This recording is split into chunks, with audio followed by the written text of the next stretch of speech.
reseller tribe.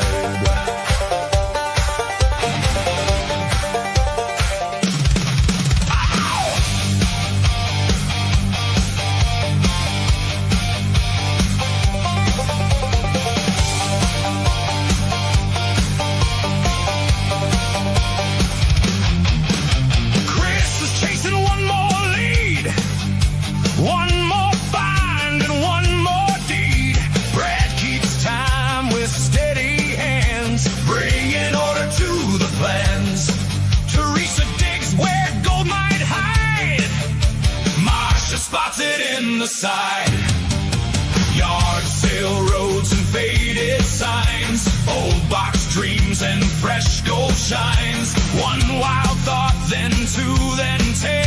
eBay bins and Poshmark carts, whatnot deals and clever starts. Playmobil stacked up tall and neat, hidden value in every seat. From flea market dust to estate sale, treasure everywhere.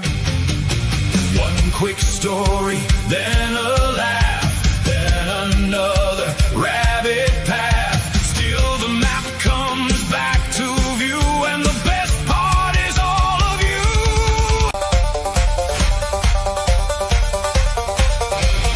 Buckets of stories, boxes of time. Every little gem can climb.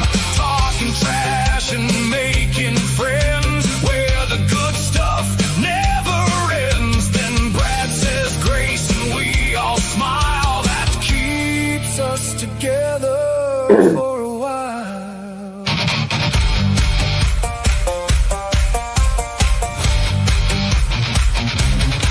Picking and grinning tonight, we ride that Thursday light. Picking and grinning tonight, friends and finds inside. Picking and grinning tonight, let the whole barn sing it right. Picking and grinning tonight, Thursday heart shining bright.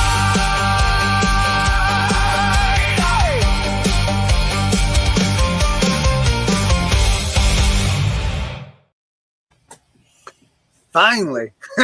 That is so long. It's like 2 minutes and 41 seconds. I never Brad- did get Brad. Did you resend me pics because I never got them this week? No, I didn't.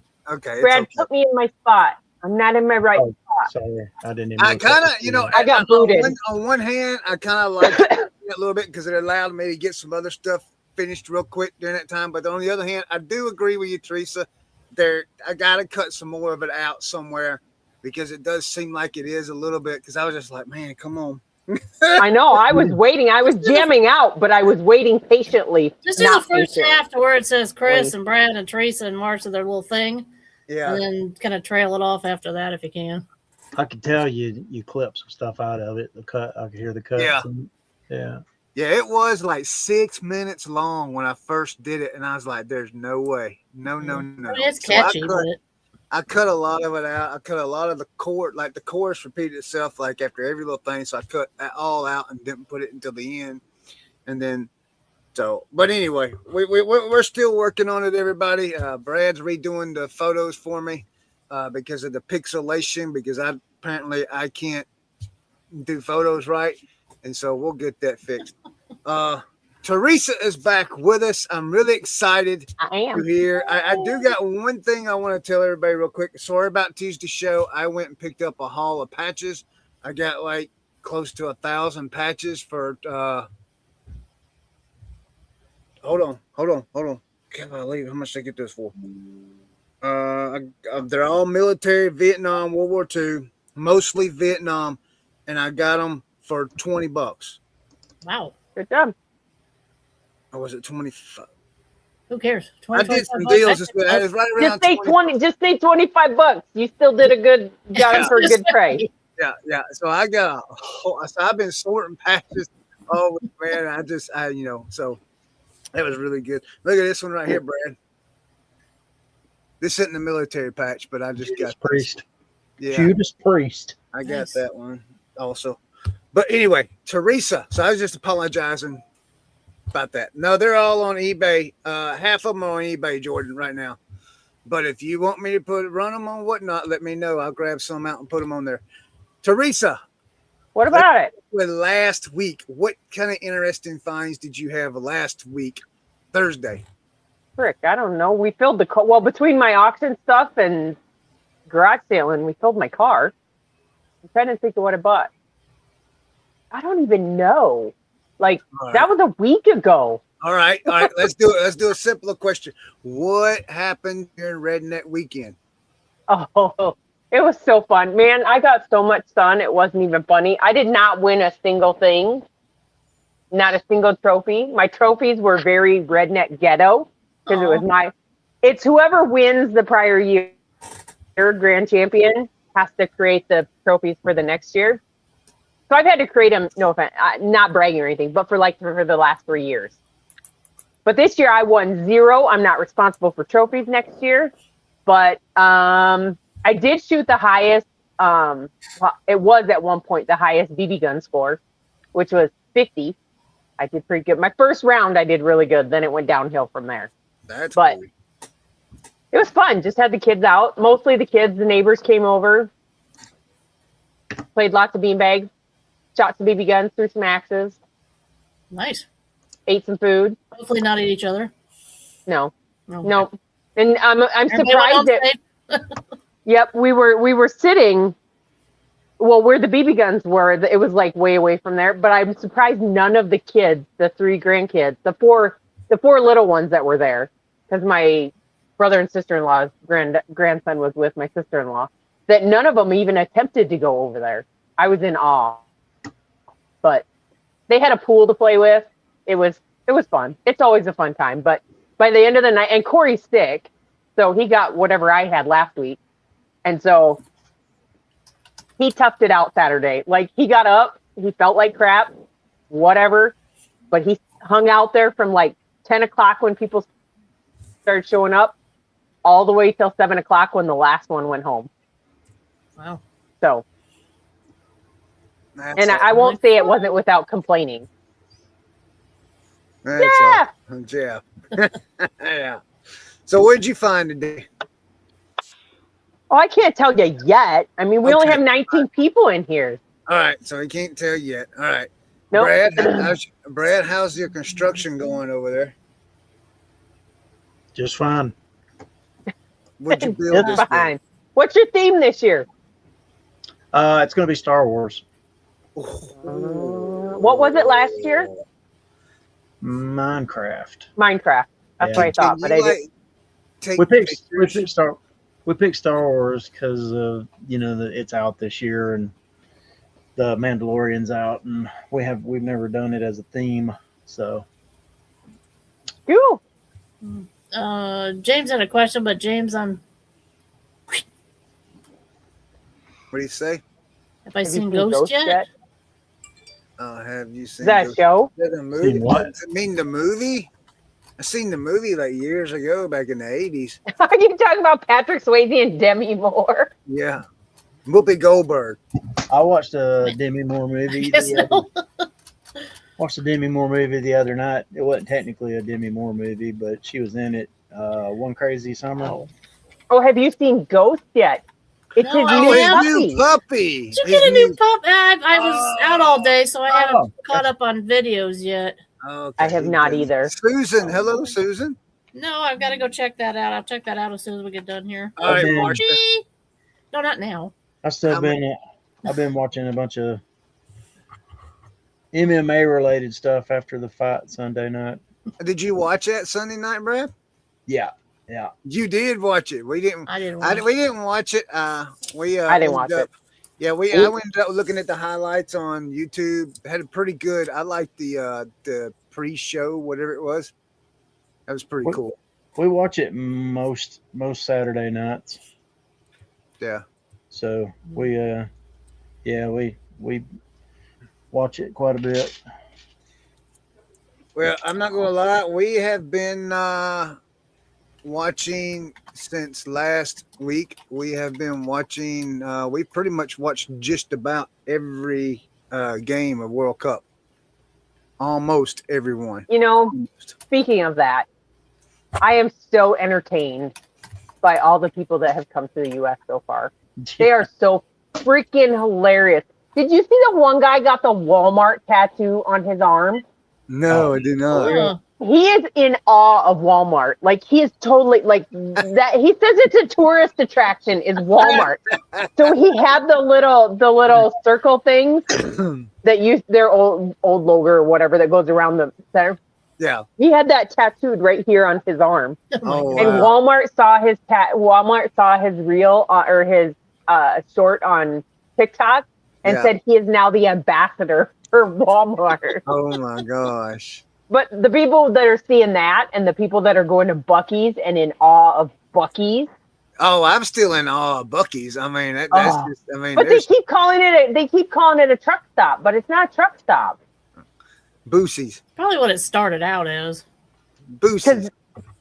Boosie's, yes. But yes, it's and the Japanese people. Japan is staying in Mexico. Can you imagine a bunch of Japanese who like to eat rice and crap eating a bunch of Mexican food? They got Spanish rice. It's funny. Uh-oh. I just got a Yeah, message. the cat. That's definitely the fans that were cleaning up the stadium afterwards. That's just Oh, the Jap. Yep, that was the the Korean. Was it or Korea? whoever it was. Yeah, it was Korea.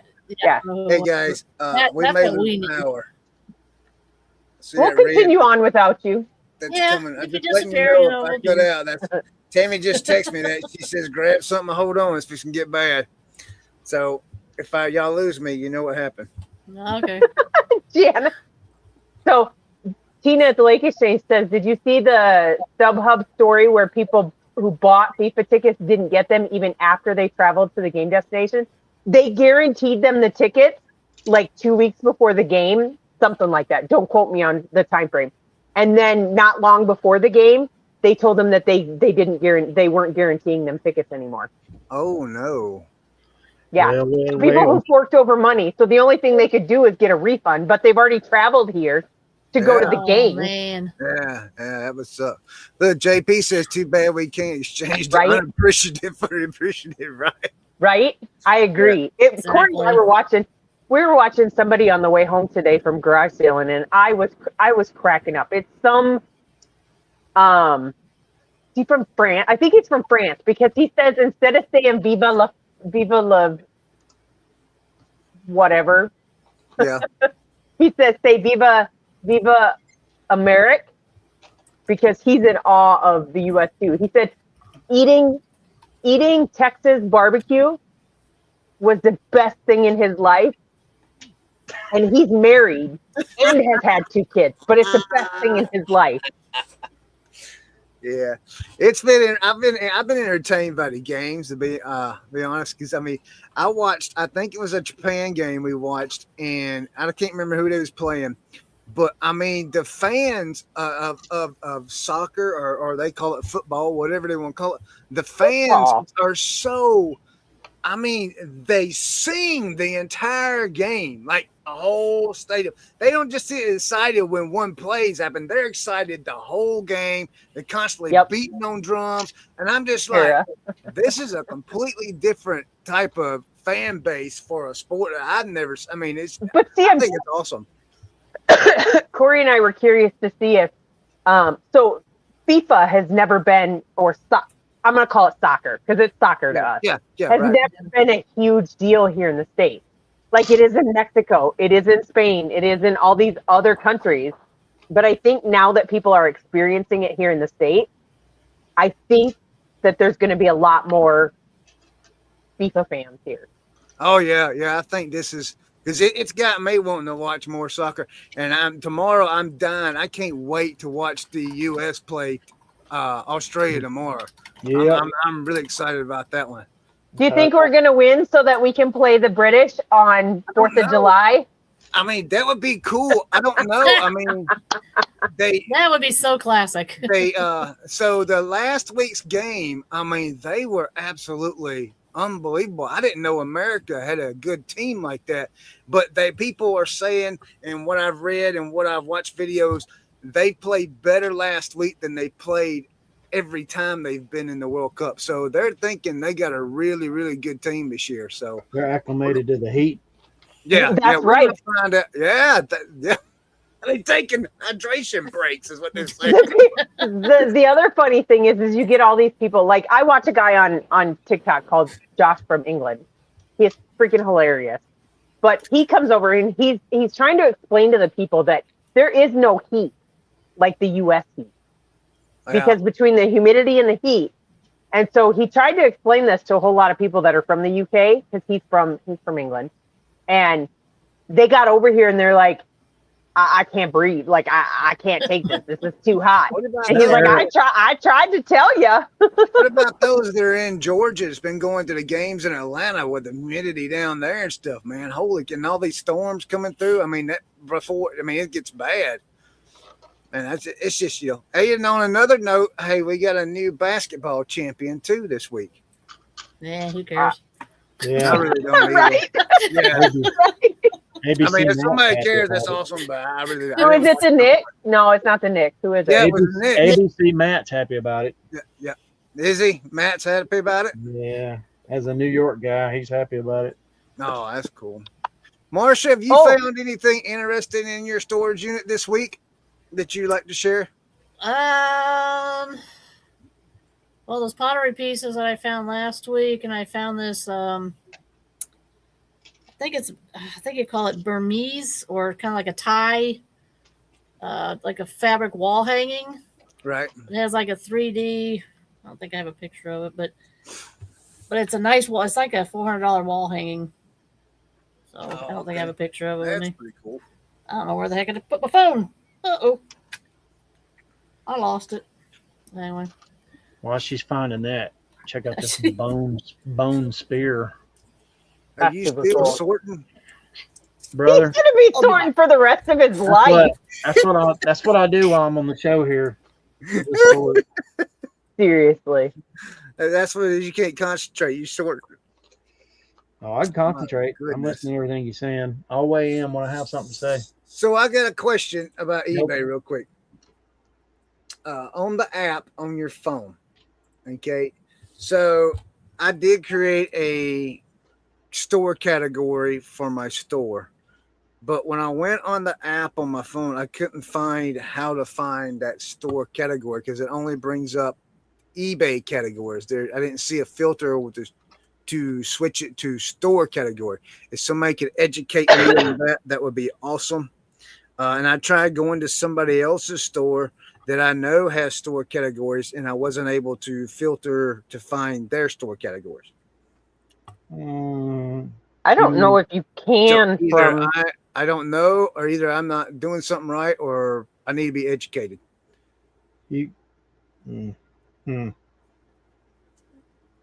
Hello, Todd. I don't know. I'm looking. God. Yes, Ping. There are listings in that store category that I was searching for on mine, but I could not pull up a filter to pull my store categories up. All I could find was eBay categories in my store. So I'm looking at my store in the app, and it's got all mine. How do you find it, Brad? Did you click on go to your? All right. So if I go to my eBay, eBay, click on your name up top. Oh. Okay. You should be in your store. I am, but All right, now about where it says halfway down categories. Categories, you click on it. And those Okay, are your so- categories. All right, so it doesn't bring up my store categories. It only brings up eBay's categories. Have you set up categories? Yes, I have set up categories. I've got a store. Let me go to yours and see, because it shows mine. So I don't Well, know. but hold on. You only have one store category. Everything else is in eBay store categories, right? Yes, ma'am. But if he had that one store category set up as a category for his store, it should pull that one up. Right. I don't see it nowhere. I can't see that it would be different. So, I mean, that would be. Let me go to my saved sellers here. If I hit filter and I go over Is it to on the category, Jordan, hold on. Is it on, Jordan says you have to go to manage your store page and set it to display store categories and not eBay categories. on the app? no, I I figured the app just defaulted to whatever your store go to was. set manage at. your store. That's on the computer, right, Jordan? Manage Buck my Mountain store. Barn. Is it on the Buck Mountain Barn page, Chris? Yes. But I don't only have one store category, Jordan. Everything else is in other. So it will do both, though, is what you're saying. All right. So I guess I need to click store categories. But then you're gonna see your one category of your patches, and then everything else is gonna default under others. Okay. All your inventory will be displayed here. Category preference. Select the category Wait, type you would like to I thought you only set up categories on your replacement part store. I did, but I got rid of that store and I put everything in my eBay store. So I'm starting categories up there.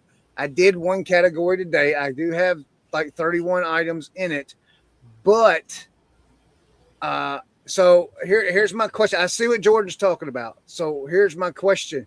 If I click store categories, enables you to organize display list. Will they be able to see all the other categories that's not store categories? Did that make sense? It will all default under other. It all defaults to the other category. I can't do that. So when did you do that? You did that today? Yeah. You actually engaged it? Yeah, I've created a category. Yeah. I can't. Jordan said it's one or the other. You either do your store categories and you see your patches and other, or you do eBay categories. Son of a gun. So you would have to go through and put everything else in your store in store categories. Yeah. Otherwise, you're not going to be able to see both. Yeah, that's 979 listings, and there's going to be more. Oh, man, I'm not happy about that. Okay. Yeah, it just is what it is. It'll be all right. It is what it I found my is. phone. I left it in the living room. I found it. Here's the. Is Corey sick? What is that? That's that tapestry wall hanging. Oh. And I was wrong. It's not 400. It's about 200 to 250, but still. It's getting bad. Hey, look, I got something I want to show y'all real quick. So look, my grandson yesterday, that was Wednesday. Yeah, they went to the flea market, and he's gotten into this Pokemon kick, right? And his daddy bought him an $8 pack, and he pulled an $87 card out of that pack. Good job. So look at this card here. I'm starting this one on auction because it sells for higher. So we wanted to do it on auction. It has sold for over $300 on auction. Let's see if I can pull it up before I lose power. I can't believe the deal with these. Look at that. That is sold for like 200 plus, 300 plus. There are some listed that are like 400 and 500. I even seen one listed for 800. I got it at the auction for 150. It's already got I listed today. It's got a bunch of watchers on it, or views, and a couple of watchers on it already. So cool. We'll see what happens with that. That's pretty neat. Okay. Now that we have more people in here, I'll show you my find of the day. What's something most people don't ever find at garage sales? Don't ever find at garage sales? Good stuff. No. No, I'm just kidding. You guys find good stuff all the time. A glassy baby? No, I've never seen it. I still have never seen a glassy one. baby. I have never seen one. Okay, hold on. I gotta see if I can get this all in my hand at once. No, I did not steal my grandson's Pokemon. He's got that one that's got the Eevees all over it. Oh, what is that? Is that gold? Yeah.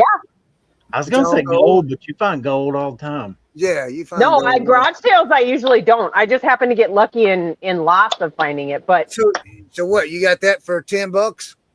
no, I paid $70. Well, Okay. we paid $71 for everything we bought. But I Right. have a $5, a $2.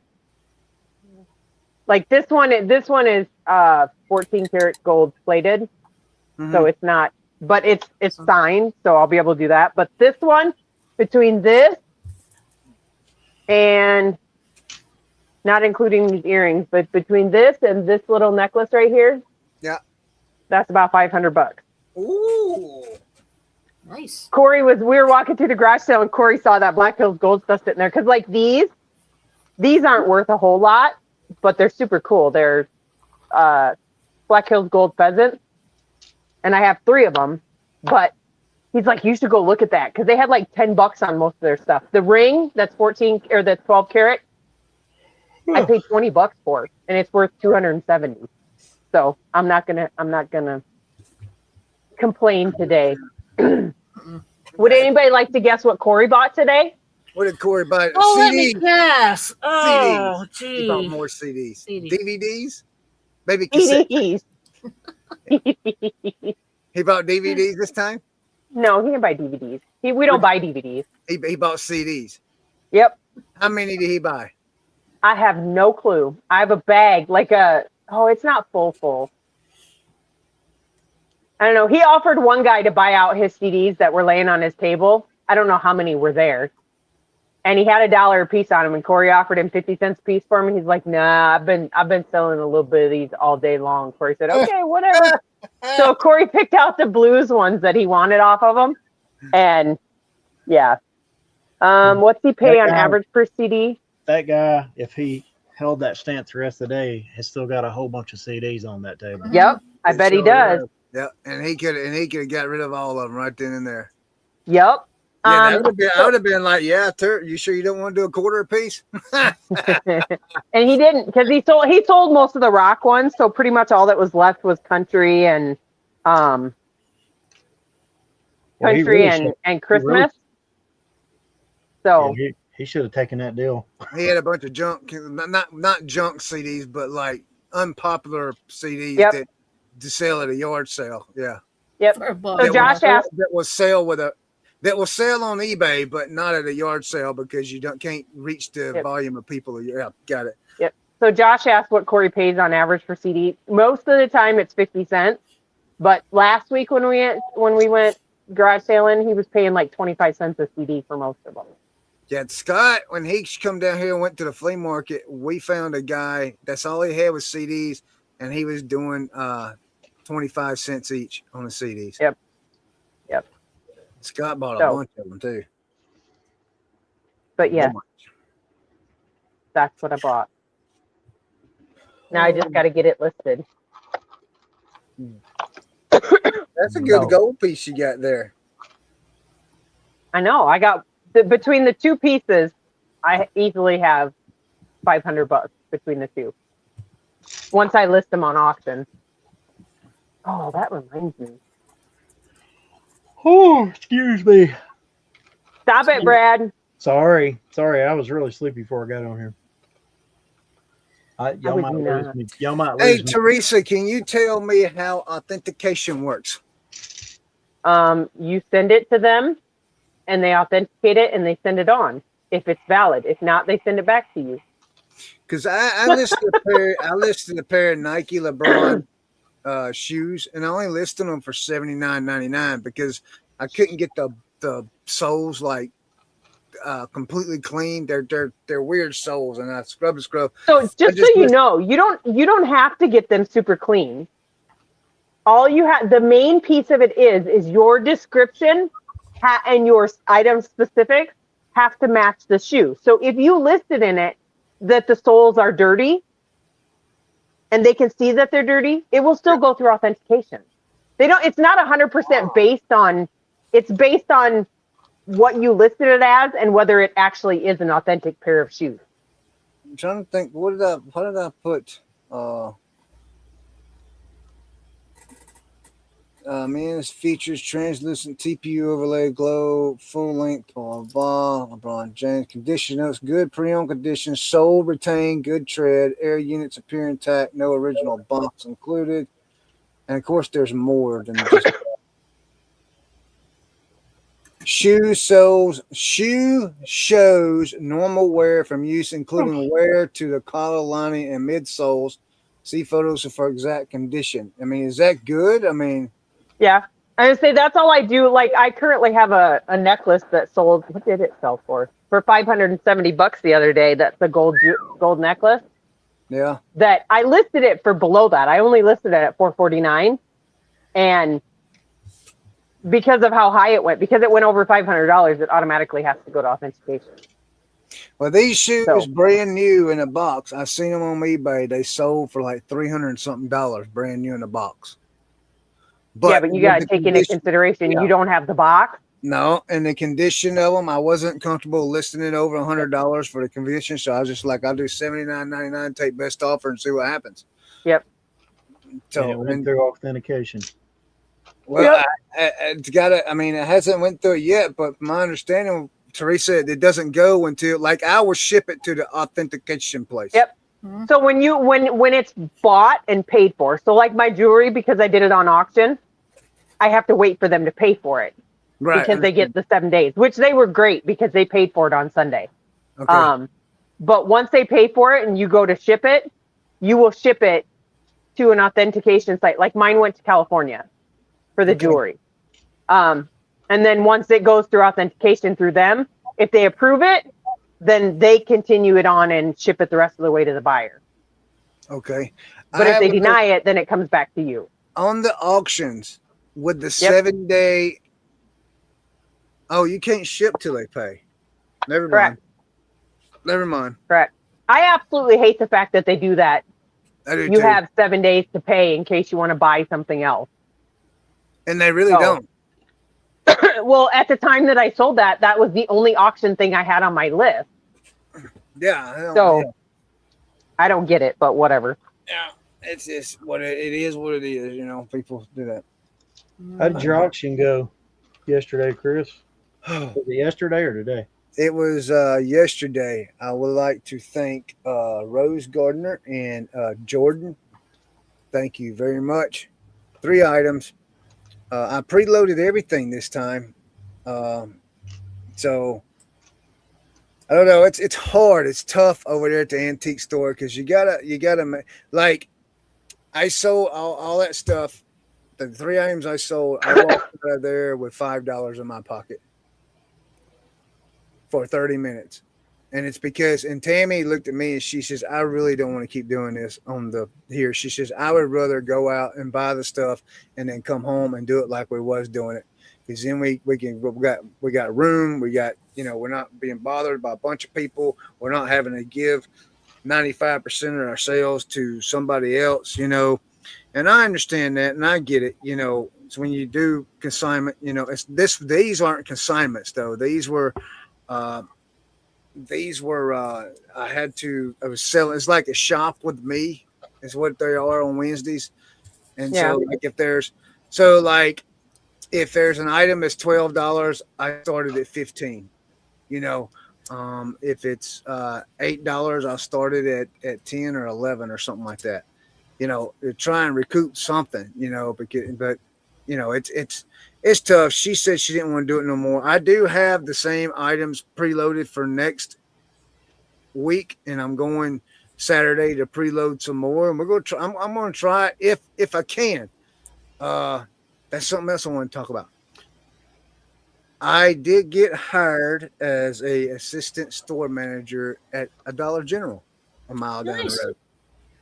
Awesome. So I don't know what's going to happen with those shows on Wednesday. I may just end up not doing them, and we just do the others at night, stuff from here at the house at night or something.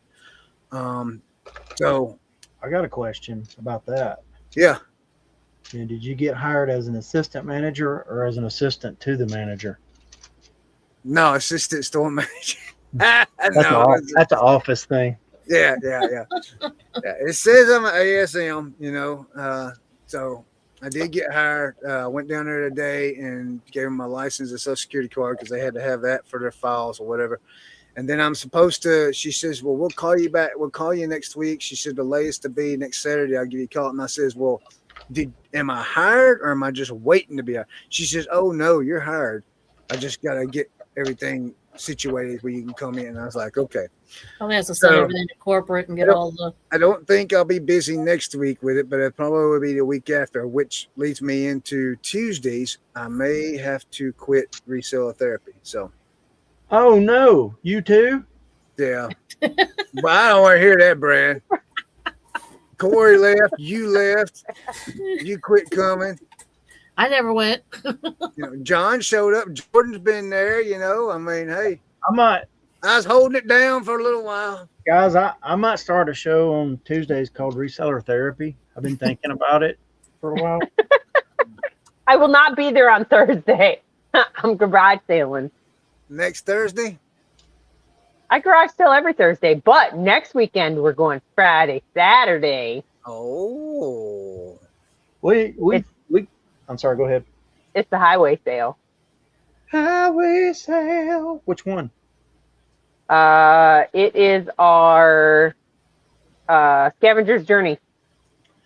They had a highway sale here called Highway 70. Yep.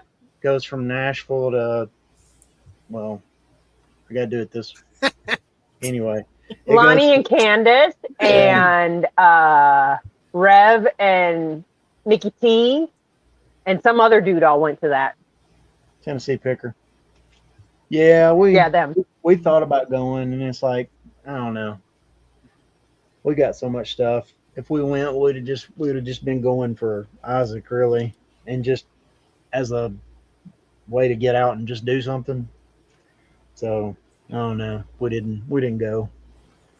Dave says only $9 general clearance. I started to say that earlier. Chris Big going live. There are sellers that do that crap.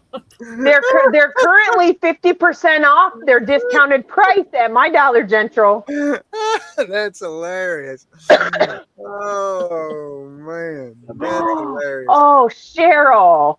Golly, he couldn't work. He couldn't work at Dollar General. I mean, he has too many teeth. Oh my God. So our Dollar General, the one that's like close to the house here, like it's probably 2 miles away at the most. But wait a minute. How many do you have in a 5-mile radius, Brad? There's at least 2. I hate them. I hate that. We have one in every single little town that's near us. I got 4. I got 4. The next closest town to us is a town called Winchester. All right. It's about 6 miles away, 6.5 miles away. And there's $3 Generals before you get there. Here in our little town, we actually have 2. We have a Dollar General and we have a DG Market Fresh Market Fresh, something like that. That has the whole well, it's not a full grocery store. It's a partial grocery store in there.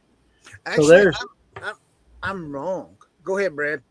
I was going to say, so ours, there's you have to imagine when you get out here, there's a 4-lane highway. Okay.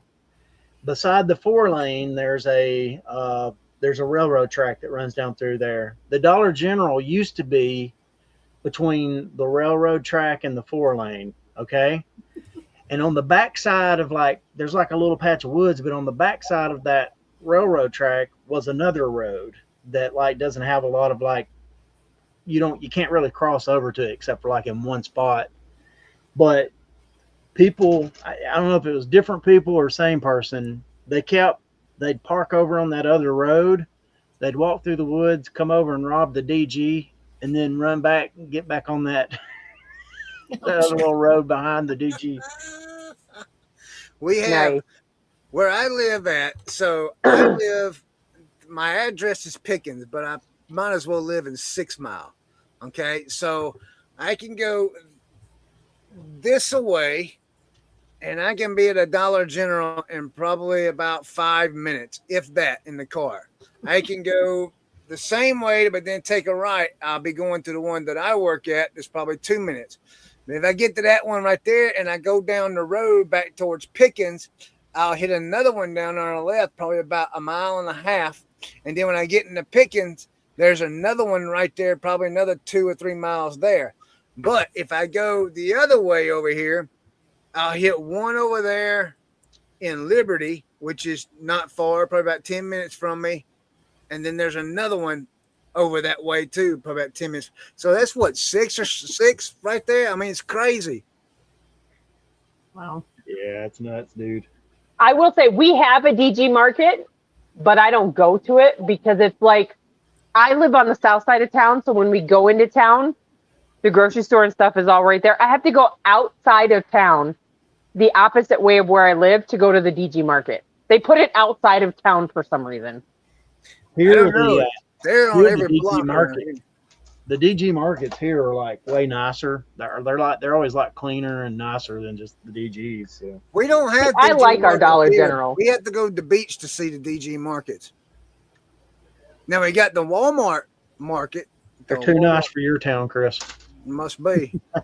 Must be. The employees at the Dollar General are all, most of them, 90% of them are super nice here at when we go to just the regular Dollar General. So I'm not going to complain.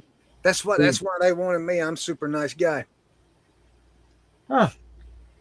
Well, I can't wait to see. I hope a video, if you ever blow up in there, I hope there's somebody catching it on video. Yeah, if you ever have one of your Randy Savage Macho Man moments, I hope somebody catches it on video. Yeah. We need to know the location of the one that you're going to work at backstage so we can watch the news for it. Yeah. There'll just be like a viral video of some guy going, "You mean to tell me?"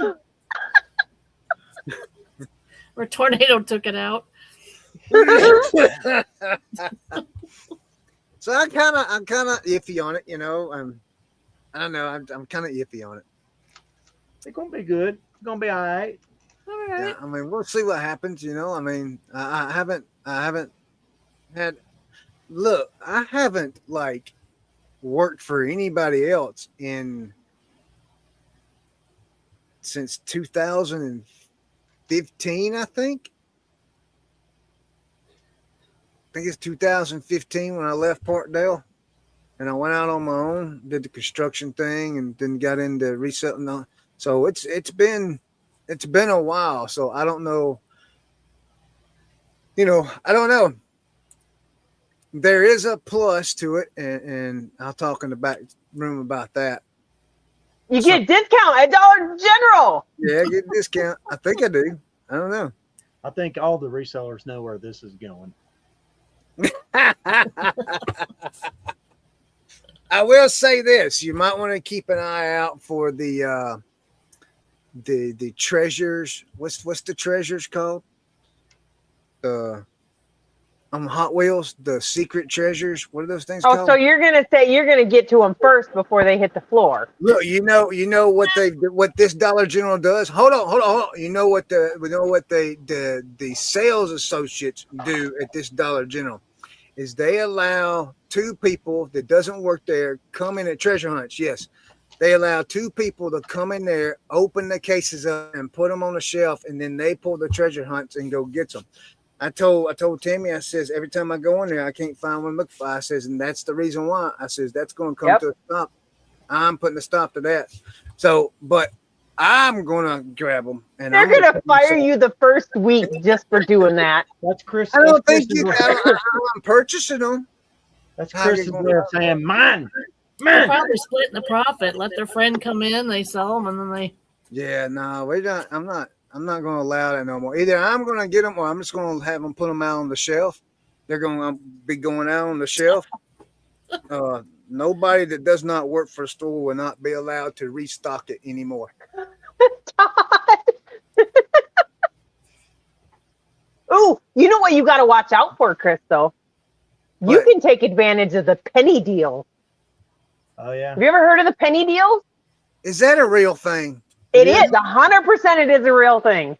No, do it, though. There's a bunch of videos online. Well, People showing you like what the deal of the week is. So. It's not a matter of whether they do it or not. They all get marked because it's corporate that marks their prices. It's just a matter of whether the employees are quick enough to get them off the shelf before customers come in. Yeah. Yeah, they don't set any of their prices. A lot of times, for example, Chris, it'll be like you know how like if you ever like the checkout counters, they have like you know how there's like 17 different kinds of Reese's cups, right? Well, maybe they came out with a flavor like I'm gonna say like Reese's white chocolate Oreo or something like that, right? Right. They might have like right at the end of that run of that, they actually have to take all those off the shelves, okay? Right. And so they're actually they mark down to a penny, but if you get them before They pull them. the employees pull them off the shelf, it'll ring up with a penny. Oh wow, I did not know that. Yeah. Todd, you're horrible. I'm not even gonna put that up. You're horrible, man. New YouTube series, DG at the Buck Mountain Barn. Yeah. So the GameCube game, all right.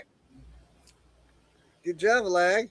I'm excited about the race. I don't know if anybody keeps up with the racing, NASCAR or whatever. I'm pretty excited about the race this weekend. It's going to be at North Island Naval Air Station on Coronado Island out in California and San Diego. I'm really excited about that because I used to live there, been there, done that. I wish they would have done that when I was there because I think it would have been really, really cool to see that. It's going to be like a road course. They're going to race on the base, on the military base. Sweet.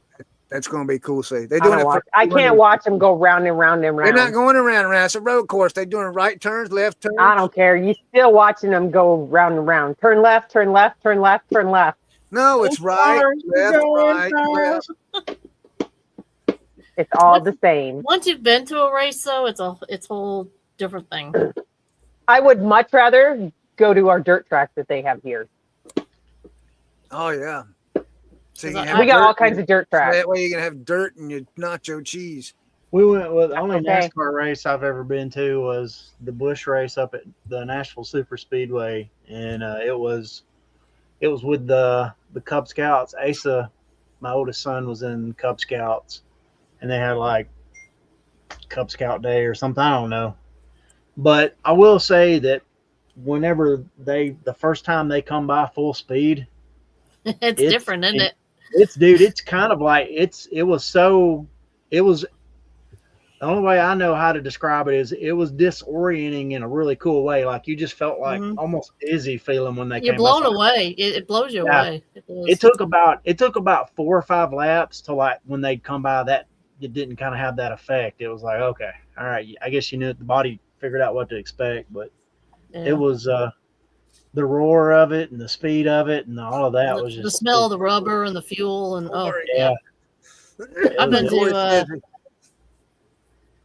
been to Daytona numerous times and I went to Homestead. I've been to Daytona, I've been to Talladega, and I've been to Atlanta. So I never will forget the first race I ever went to was Talladega, and I didn't know it was better to sit up top. Oh yeah, I've never been to a racetrack before, but so I sat kind of low. I wasn't on the front row, but I was sitting there. But you know, if you ever watch racing, I always talk about the marbles, the tires, and stuff on the racetrack and stuff like that. I promise you, that stuff gets in your nacho cheese, Dorito cheese stuff that you're eating. I mean, it comes up into the. It's you crazy. also can't see the backstretch and everything when you're down. No, you can't. Low. You gotta be up enough to. I've been to Daytona several times, and you gotta be at least halfway up in Daytona. Yeah. It's. I like Daytona. I like Talladega. Atlanta. I haven't been to Atlanta since they reconfigured it, so that tells you how long it's been since I've been to Atlanta. So where the front stretch is now in Atlanta, when I went, it was the back stretch. You know, and vice versa. So, and it wasn't that trial oval like Charlotte. It was just an oval. So that was pretty. You know, that's how long it's been since I've been to Atlanta. Did you go to the infield in Talladega? No, I didn't need to. I mean, we camped we camped at the outside part, and it's like now this is back in the 90s, and we camped out there. Man, it was like Mardi Gras. I mean, it was wild. I mean, wow. It is legendary. I mean, it's something else. That's something else. And see, Talladega wasn't like that I know of. Of course, I stayed at the hotels on the beach. Well, we stayed at one of the Talladega infield. That's what I was asking if you went to. The Talladega infield? No. But the Talladega outfield, like where you camp out around the track, that's pretty wild too. That's pretty wild. I met what's that guy's? I can't remember his name. It's been so many years ago. It's an old Richard driver. Petty. No, it wasn't Richard Petty. He actually raced David Pearson. No, he raced Bill Indy Yarborough. No. Darrell Waltrip. No, Brad. Bobby Allison. No, can't remember his name. Ricky Bobby. No. Ricky Bobby. Hey, that's Josh's favorite person, Ricky Bobby. Yep. Ricky Bobby. Dick Trickle. You know, can you think? I mean, think about that. Dick Trickle. That's a really. I mean, that's an actual NASCAR driver. I mean, I'd have changed my name. Ain't that crazy? Well, that's why they had Cole Trickle, because they couldn't use Dick Trickle in the movie.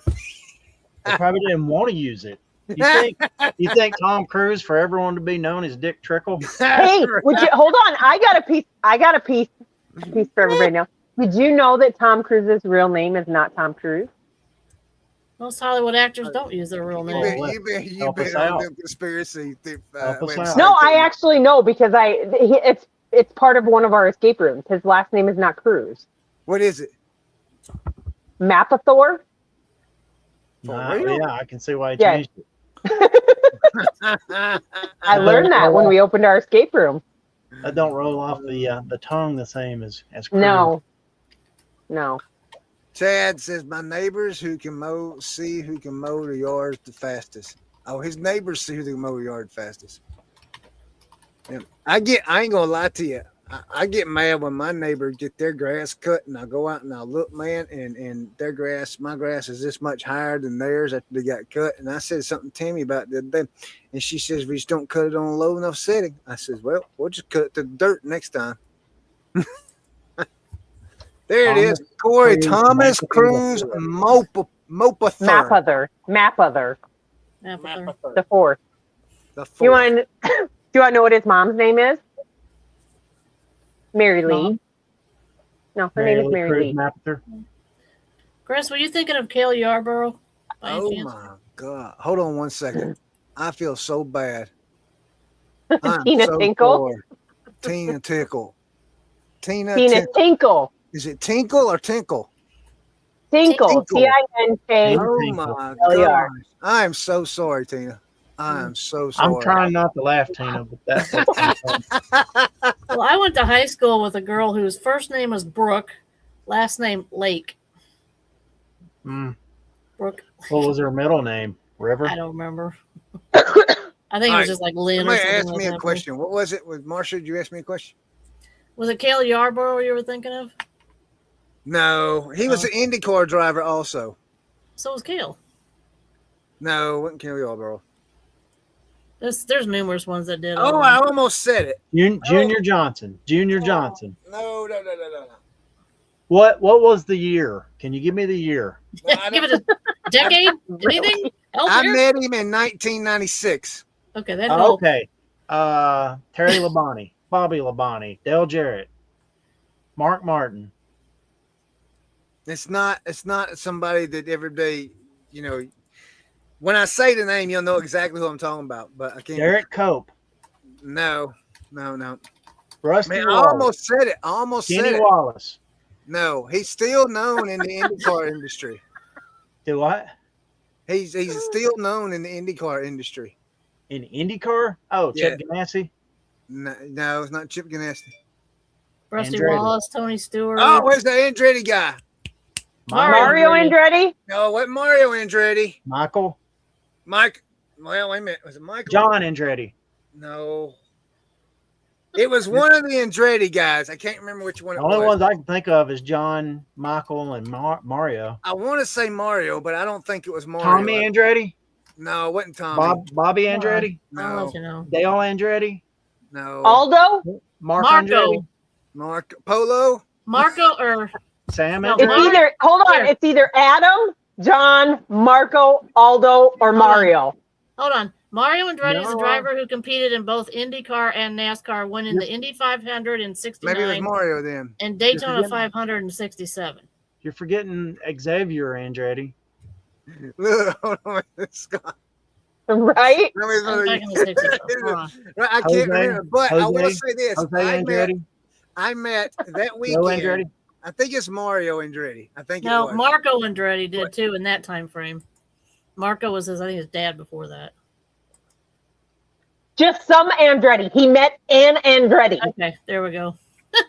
for flip's Also, sake. that weekend we went to a party at a hotel or some hotel or get together or something. I met Rusty Wallace. I met Dale Earnhardt. I met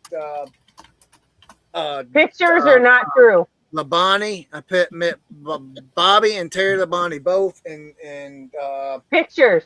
You met the Iceman? Pictures. golly, Teresa, I don't know what those things Pictures are. are ain't true. That was from the '90s. My ex-wife probably got them. What did Rusty Well, say? then it didn't happen. What did Rusty say when he saw you in your Jeff Gordon Rainbow Warrior jacket? I wasn't. I was in my Dale Earnhardt garb. I was that's an just Earnhardt so fan. easy. I was an Jean Earnhardt Claude, fan. Huge Yeah. Earnhardt fan. a Ricky Bobby. See, Josh is right. Pictures or it didn't happen. Mama, That'd be them all right. cars are going fast.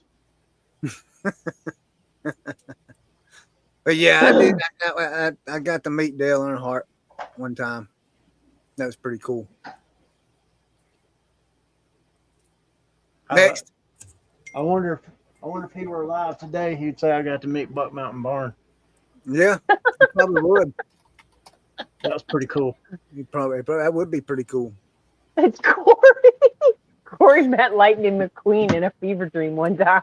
Oh my gosh. Hey Brad, do you ever watch what we know as the Bush series? I think it's the O'Reilly series now. Only when Cletus is racing. Oh, Tammy loves Cletus. What about Cletus McFarland, and then there's another one. I don't watch it. To be fair, I don't watch it. I watch Oh, like okay. a little recap, just see what Cletus did. That's So the way you- I watch races now. Huh? The way I watch races now is I just watch the recap. Yeah. Yeah. Earnhardt Jr.'s got a good race team over there in that series. He like wins near about every week. I do watch quite a bit of Dale Earnhardt Jr.'s got a I don't know if it's full-on show or with his wife. I can't remember the name of it, but him and his wife do like a podcast together, and they just answer questions. It's pretty good. She's a charming young lady, and he's a fun individual. It's a good little, just from a married couple perspective, it's fun to listen to. Oh, okay. It's not about racing. So it's kind of like fun to listen to Tammy get me up the river. it might be. They have one. I don't know if it's the name of the channel. Bless your heart, HARDT. Bless your heart. Oh, I'm sorry. Hey, look, we do have to stay professional here because I know there is somebody that texts me a lot that's a professional person that watches our show. And I tell him, he's like, I'm watching your show now. I'm like, man, please don't. A Who's professional. professional? A professional what? Are you talking about Professional Scott? reseller. No, it's a professional reseller. I actually met A him at the professional flea market one day. reseller. Yeah, professional reseller. Meaning he makes money. I think we kind of all do that. Yeah. Teresa's a professional reseller. Marsha's a professional reseller. Yeah, I know. We're all I'm professional. bivocational. I'm Try to bivocational. be but I'm anyway. a professional reseller. My wife's a professional reseller. Chris, at times you've been a full-on professional reseller. At times, I've been a professional reseller. You're 100% correct. At Yeah, times. you just dissed everybody in the chat saying they're not professional resellers. Go comment. Oh, that's funny. That's funny. Oh, is he still making videos? I haven't watched any of his videos in so How do long. Who? Kevin? Yes. Yeah. Are you literally asking that question? Yeah. Oh my gosh, I Chris. didn't know. Well, Yes. that hasn't showed up in my feed or anything. Hey, you say what you want to about Kevin. That dude's clockwork. There's a Okay. video. I'm not- Awkward. Did you say awkward? I said clockwork. I'm not, Brad. I'm not picking on him and saying anything bad about it. I know. I'm just saying I can't believe you're asking that question. Has he finished his new shed yet? No, they're getting ready to install. I think I heard when Corey was listening, they're getting ready to install AC and some other crap. This new shed, from my Yeah, understanding, you didn't hear? bigger. Dude, you didn't hear? What? Kevin quit. Quit what? He's not reselling anymore. Oh, what's he doing now? I don't know, but he's not Pimping? reselling. He just kind of quit. Oh, okay. Well, there He you went go. back to teaching. Oh, we're back to teaching. He's been doing that on Yeah. YouTube. I guess he's still doing that on YouTube. Then What? the new shed is impressive. Susan says, "Is he getting rid of his other two buildings? Because that thing was No. big enough to put No, he's everything going in to it." turn one. He's going to, from what I understood, one of them is going to turn into a whatnot shed. Or not a whatnot, a live selling dibdit shed. I shouldn't say whatnot. A live Kevin- selling dibdot.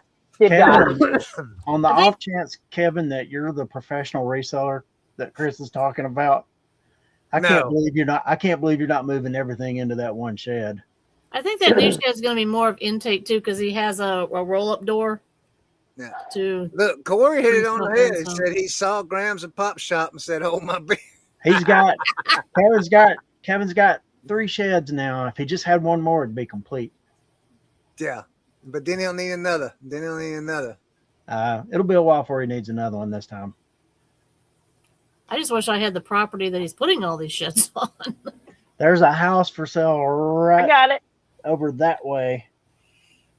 That's it's actually by our church, and it's got two big outbuildings.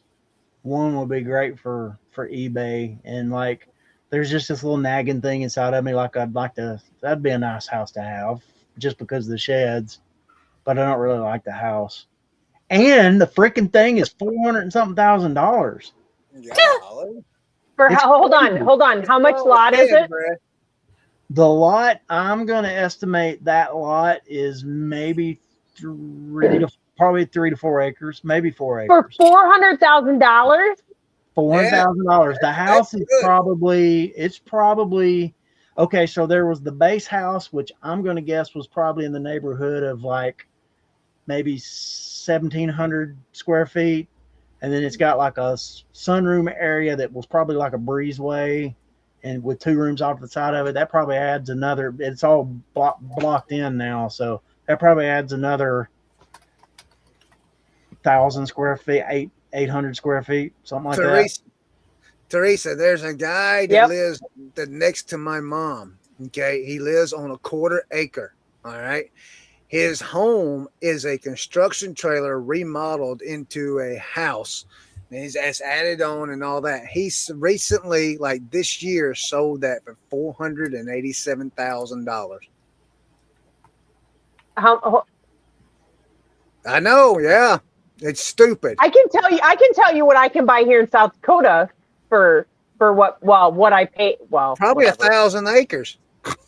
No, especially farmland. But here, the 10 acres we have, I mean, right now it's worth quite a bit because prices have gone up. But yeah, you could get. Well, you can't buy a house in town right now. My kids, when they bought their house in Sioux Falls, they paid about $70,000 less than what we did for 10 acres out here with 3 buildings plus a barn for one little itty bitty like 2,400 square foot house. How much again? I'm pretty sure they spent about 300,000. Yeah, it's ridiculous. It So, really is. Yeah. It is ridiculous.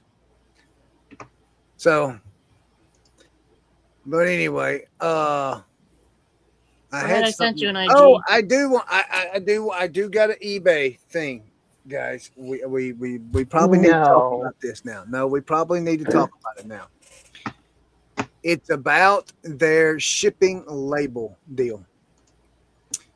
We so- discussed that at length last week. I know, but we was hypothesizing last week. Now it's looking We like were what? we can do more than hypothesis. And How can you do it? Because there's still nothing that's been released that said that they're actually doing it. Nothing's new that's been have released. you not been watching Justin's video? It doesn't matter.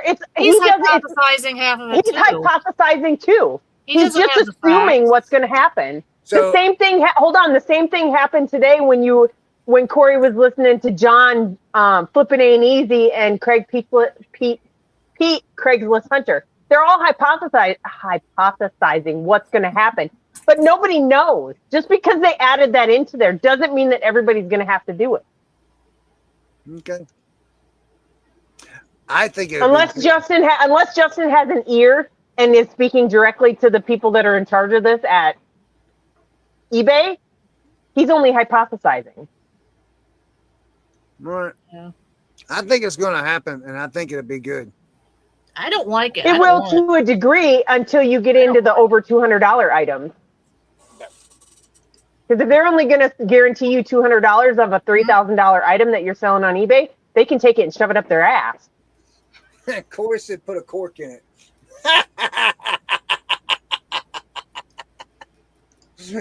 He better quit.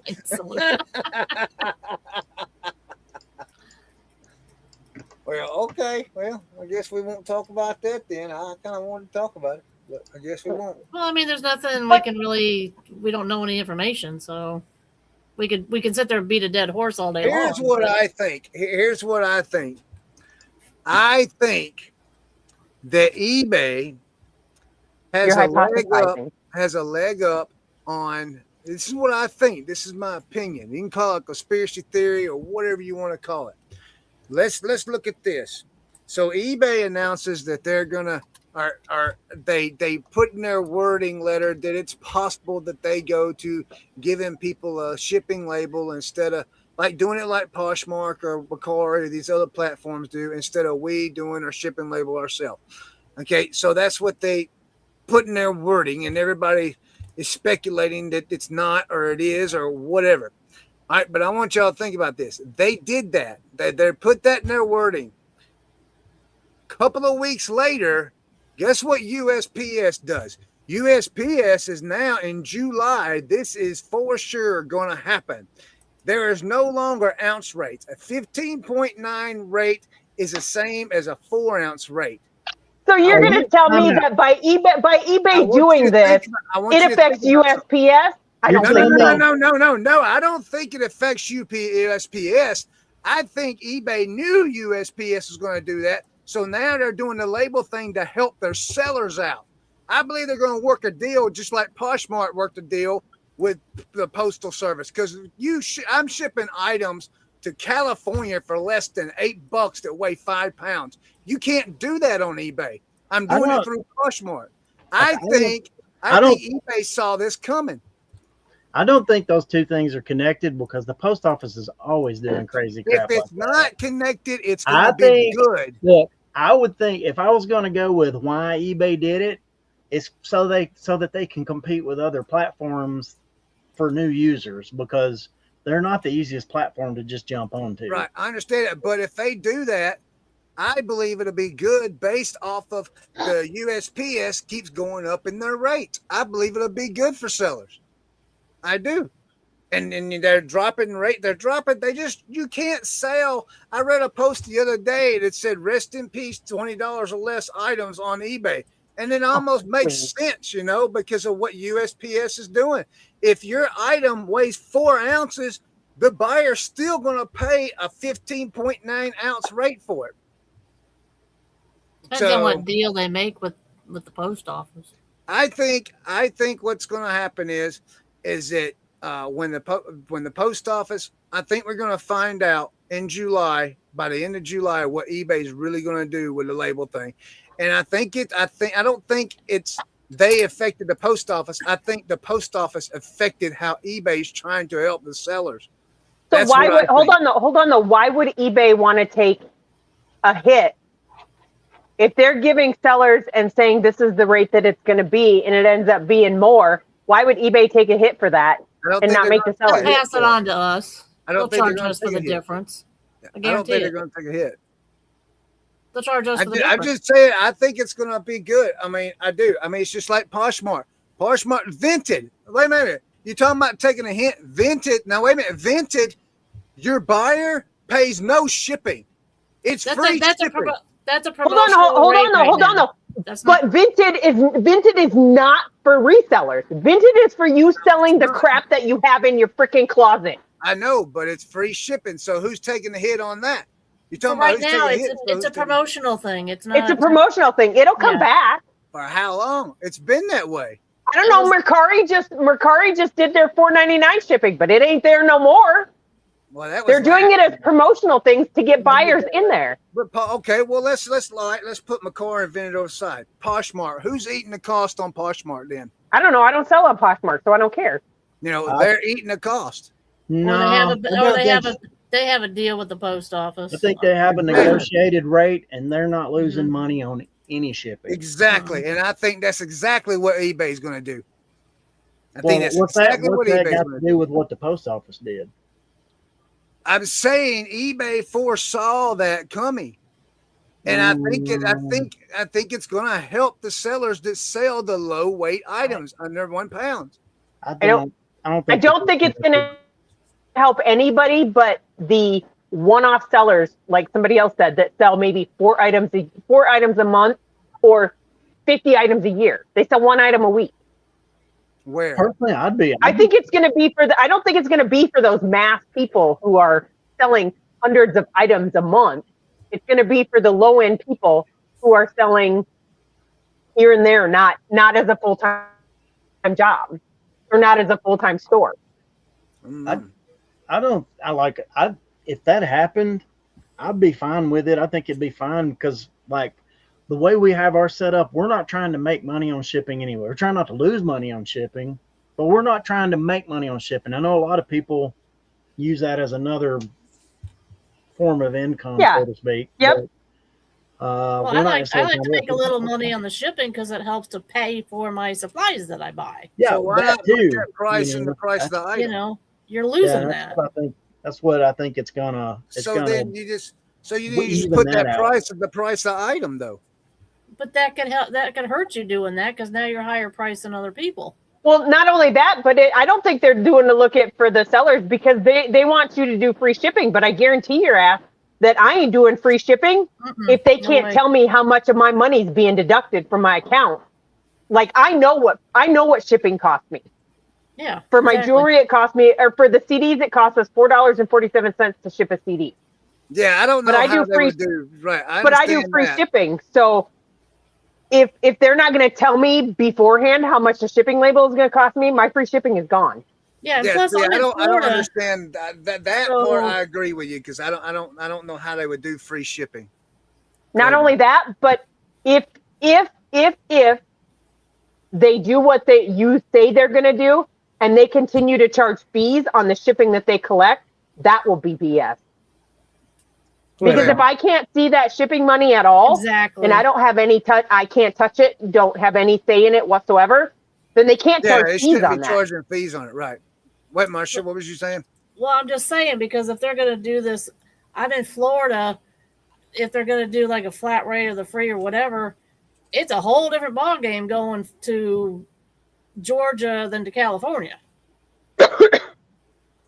So if I can't see that, how am I supposed to add that to the cost of my? It might actually help, like stuff like that. If it's like Poshmark, like I've never sold on Poshmark. So. I've only bought on Poshmark a couple of times, but I think everybody pays the same amount for shipping. Correct? Yes. No matter where they live out or where the person that they bought it from. Anything under 5 pounds. It's like all one price, I think. Yeah, anything. I have stuff that's over 5 pounds. That might actually help. Like if you live in Florida and shipping to California, if it's going to be a one price thing, that would help folks. If you have things over 5 pounds, you just go in and adjust that 5 pound. If it's a 6 pounds, you just make it a 6 pounds, and you just pay the difference of the cost of the label. You don't pay the full 6 pound rate. You know who really loses? Me. The customer. Because on average, most customers are going to be paying more for shipping than they would have under a lot of systems. if it's like a cost average thing on shipping, and everybody's paying the same rate on a shipping cost. You don't think it would be? You don't think they would try and do like what Some- Poshmark has done? That's what I'm saying, Chris. Is like the customers on Poshmark. Okay, somebody help me out. Answer me this: is shipping the same on Poshmark, regardless of who I buy it from or where they are? Yes. Okay. Well, I want you to think about that. Okay. There's no way with how they've got it negotiated with the post office. There's no way Poshmark is like necessarily losing money on shipping, right? They're not going to lose money on shipping. And so they've done a cost average of what it costs to ship that.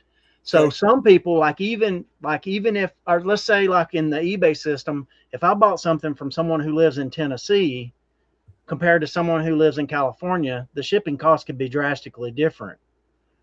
On Poshmark, everybody's paying the same price, whether it's coming from Tennessee to Tennessee or coming from California to Tennessee or from Alaska to Tennessee.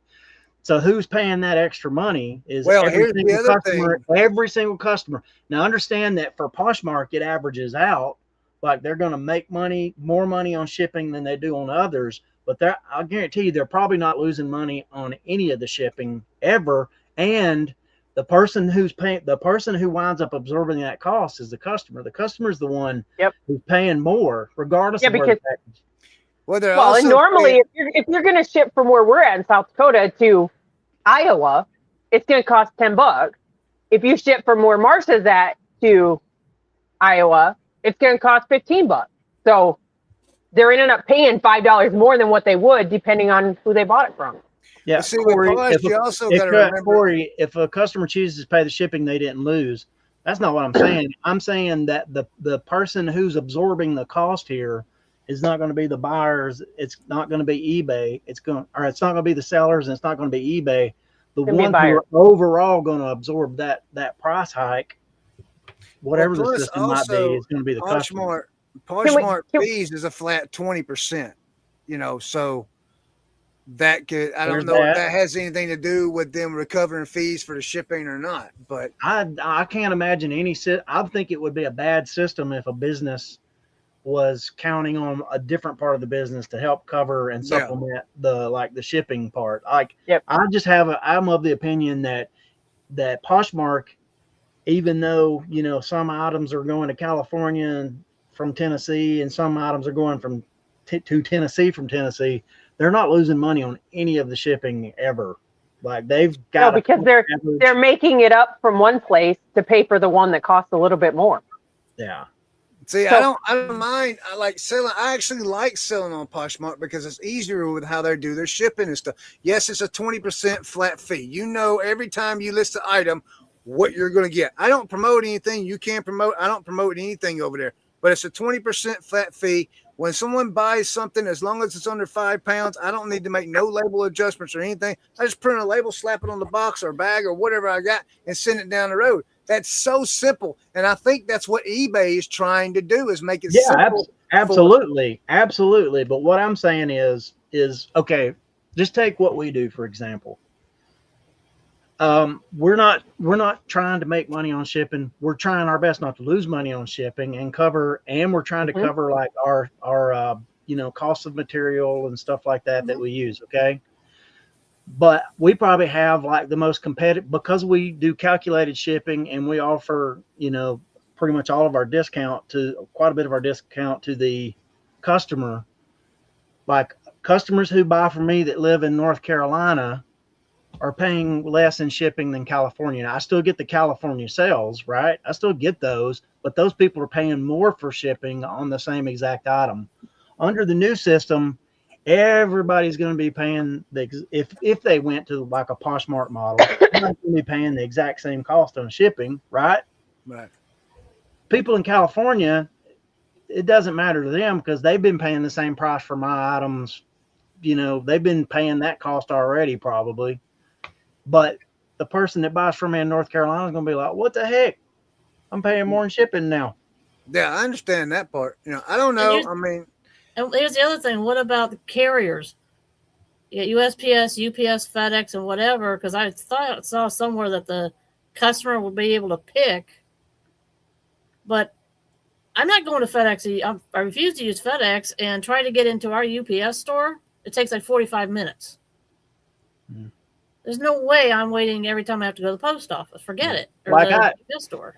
I want to be clear. Like I am 0% worried about it. Like I'm zero. Like it doesn't. We're going to keep doing the same thing we do, and I know that people are going to buy. They're just going to keep buying, even if it costs more. We live in a nation of consumers.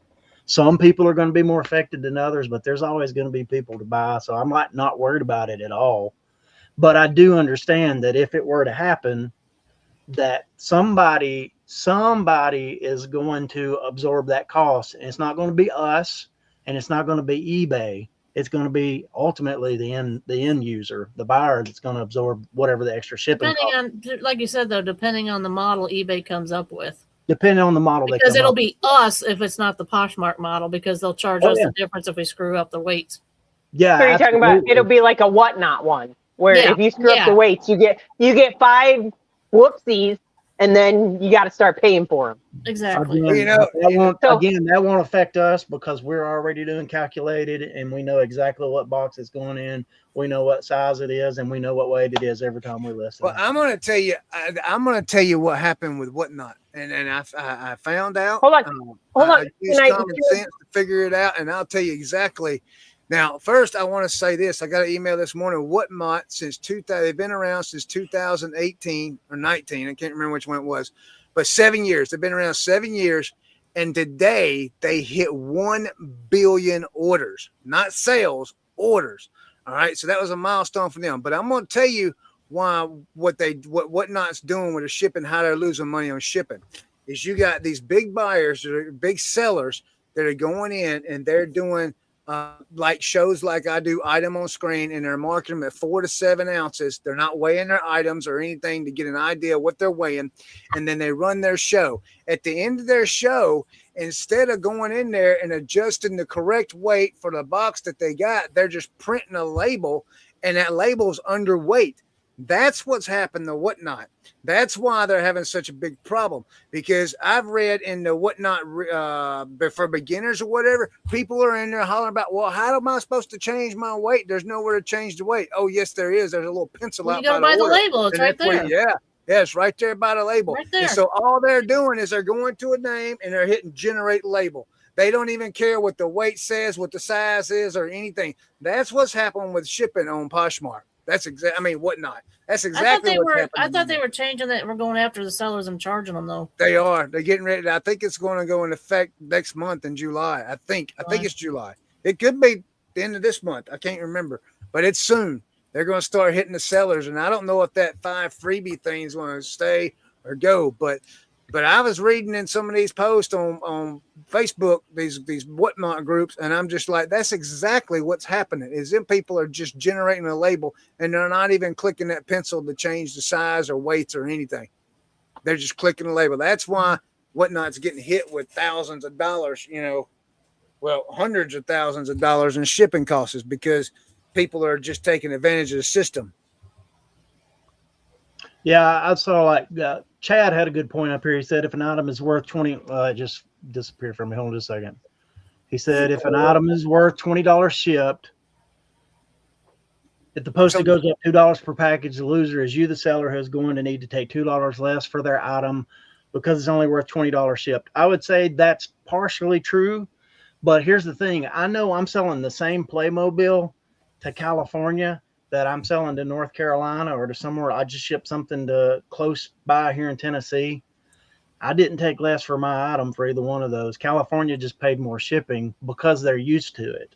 I think like things eventually, like things will adjust and people will continue to buy because they want stuff. And I think that over time, the people who would pay less shipping from us are eventually just going to be used to paying more shipping. So I think it'll adjust.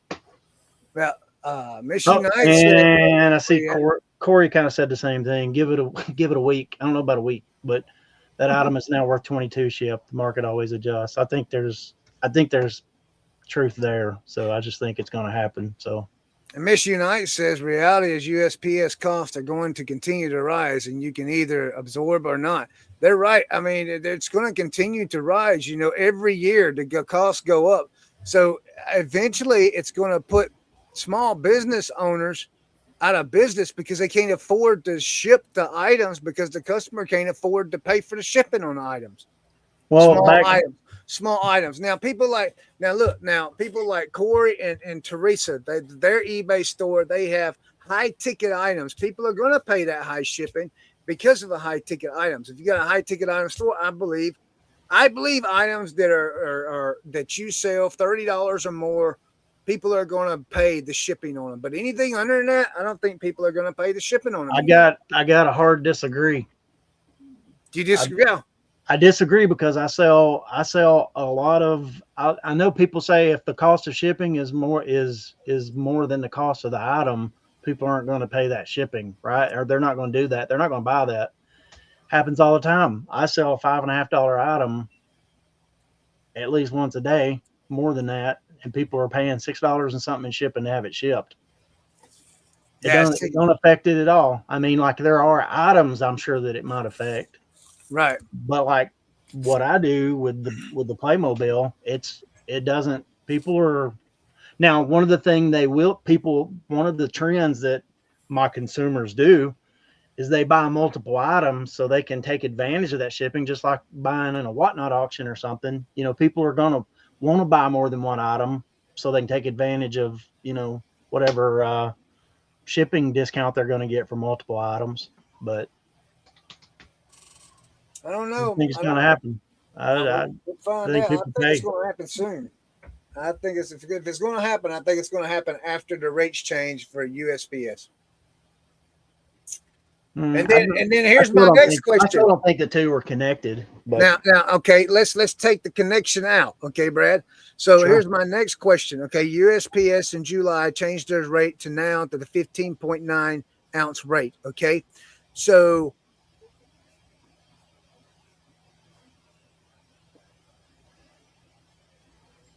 I think he froze. He's thinking. It left me.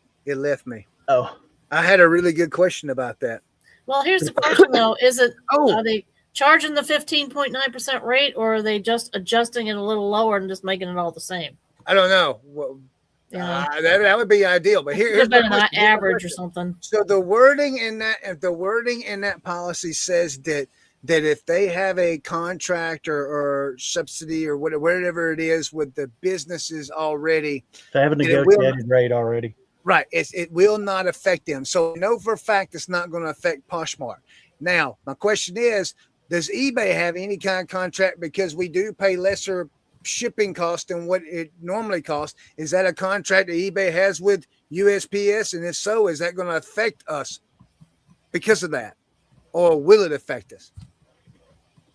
I seen a screenshot that showed that it will. Remember, I sent that to you guys, but that went against everything else that goes against everything that the wording says in the policy of USPS. Was that something that somebody photoshopped and sent to you?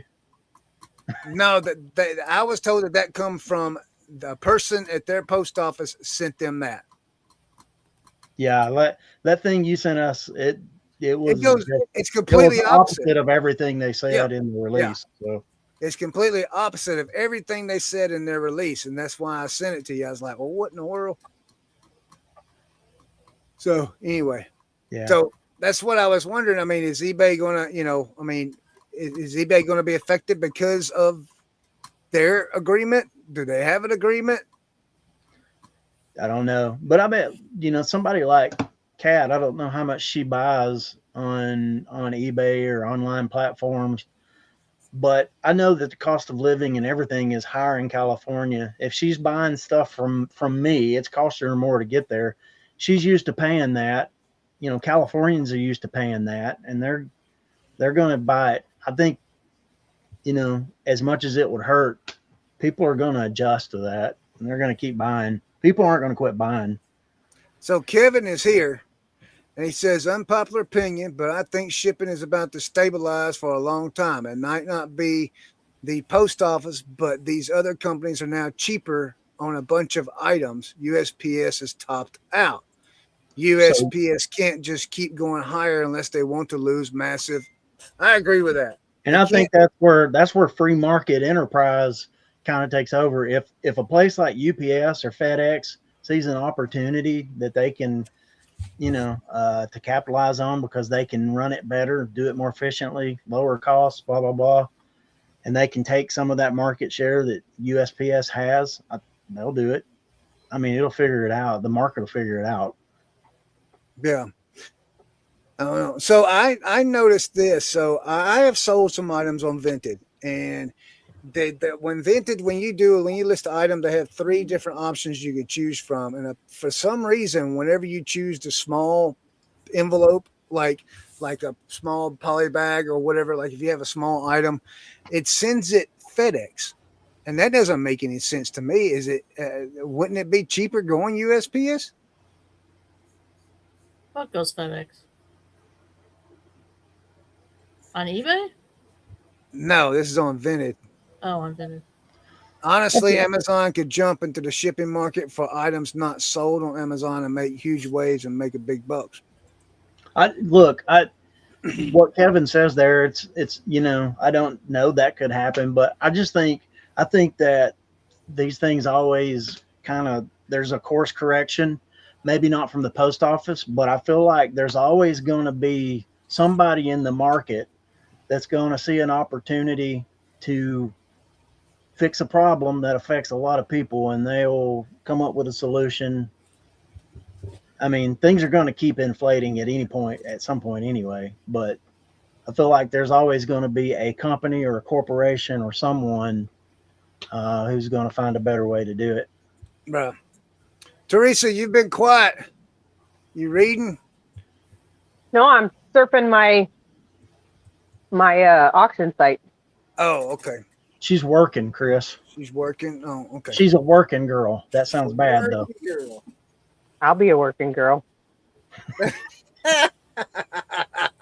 don't have issues with it. Bring home the bacon. Hey, I do have a question to ask the viewers. Is there any Pokemon gurus out there? If there is, comment in the chat, or if you're watching this later, leave a comment for me. And just would like to know, is there any Pokemon gurus?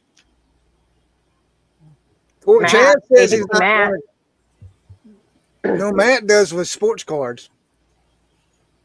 Hey, I tell you what, I got a prediction. $1 Million Matt. I got a prediction. Yeah. That regardless of what happens with eBay and the post office, that probably most of us, if we just continue listing, are going to have maybe the best fourth quarter we've ever had this year. You think so? If you got the stuff ready to go, I think so. I sure hope so, because man, it's been horrible all year for me.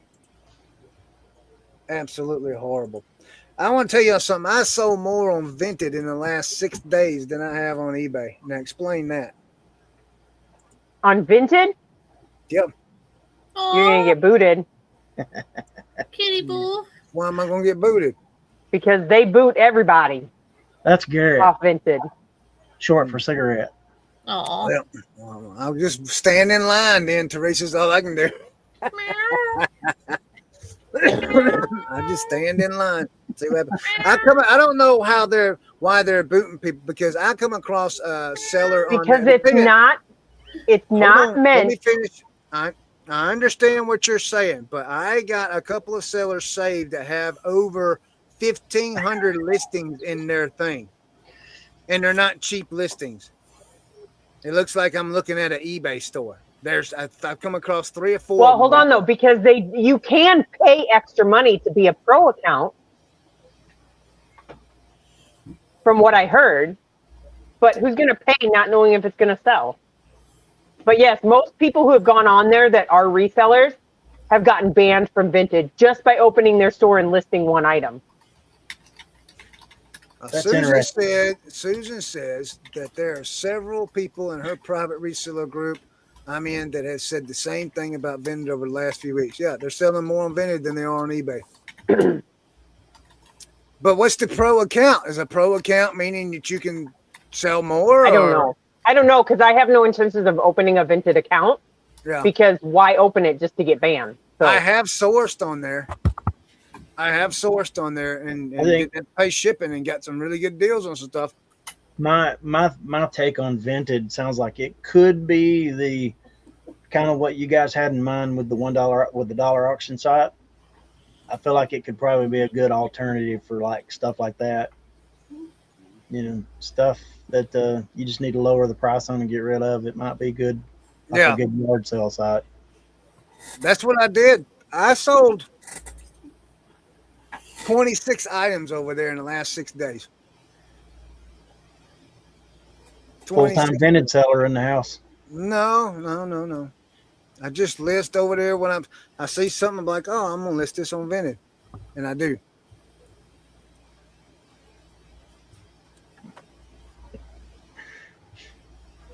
I don't know. It's not worth my time to list anything over there. So, right. Trying to get an eye on local Dollar General. I think that store is gonna really take off this year. What?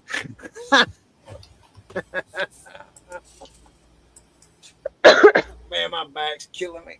Yeah, there you go. See, Tina said you better make sure you're getting your money out every day before they boot you, because once they boot you, you don't get your money. Yeah, here's what's interesting. Last week, the reseller locker room guys did a pop-up live. I don't even know if it was scheduled, but Ben was. Oh, we did watch. Wait a minute. Wait. Time out. Josh, what about Pickin, South Carolina? What does he say, especially in Pickin, South Carolina? How does Josh know about getting all at the DG? How do they know? How do y'all know about Pickin, South Carolina? Because Chris, you talk about it all the time. Because you tell everybody you're from there. Do I? Yeah, you do. No, I say 6 Mile. No, you don't. No, you say Pickens. You do not say 6 Mile. You've never said 6 Mile except for once in this show. I've never heard 6 Mile until tonight. Really? Mm-hmm. For real. I've never heard you say 6 Mile until tonight. Don't rewrite history. You're an unreliable narrator, Chris. That's all right. Yeah, I live in Pickens, South Carolina. I live I don't know why my address is Pickens, because I kind of it's 6 Mile. I don't get it. So if Chad says invest in Dollar General, I'm going to tell you 40 years ago, if I known what I know now, I would have invested in Dollar General. It's crazy. Back in the 90s, man, you could be. All I know is a town called Pickens, where the Pickens are slim, according to one of the greatest resellers I know. You are 100% correct, Corey. 100% correct. But you can ask Scott. Scott got some good deals over here at the flea market a couple Wednesdays ago. Oh.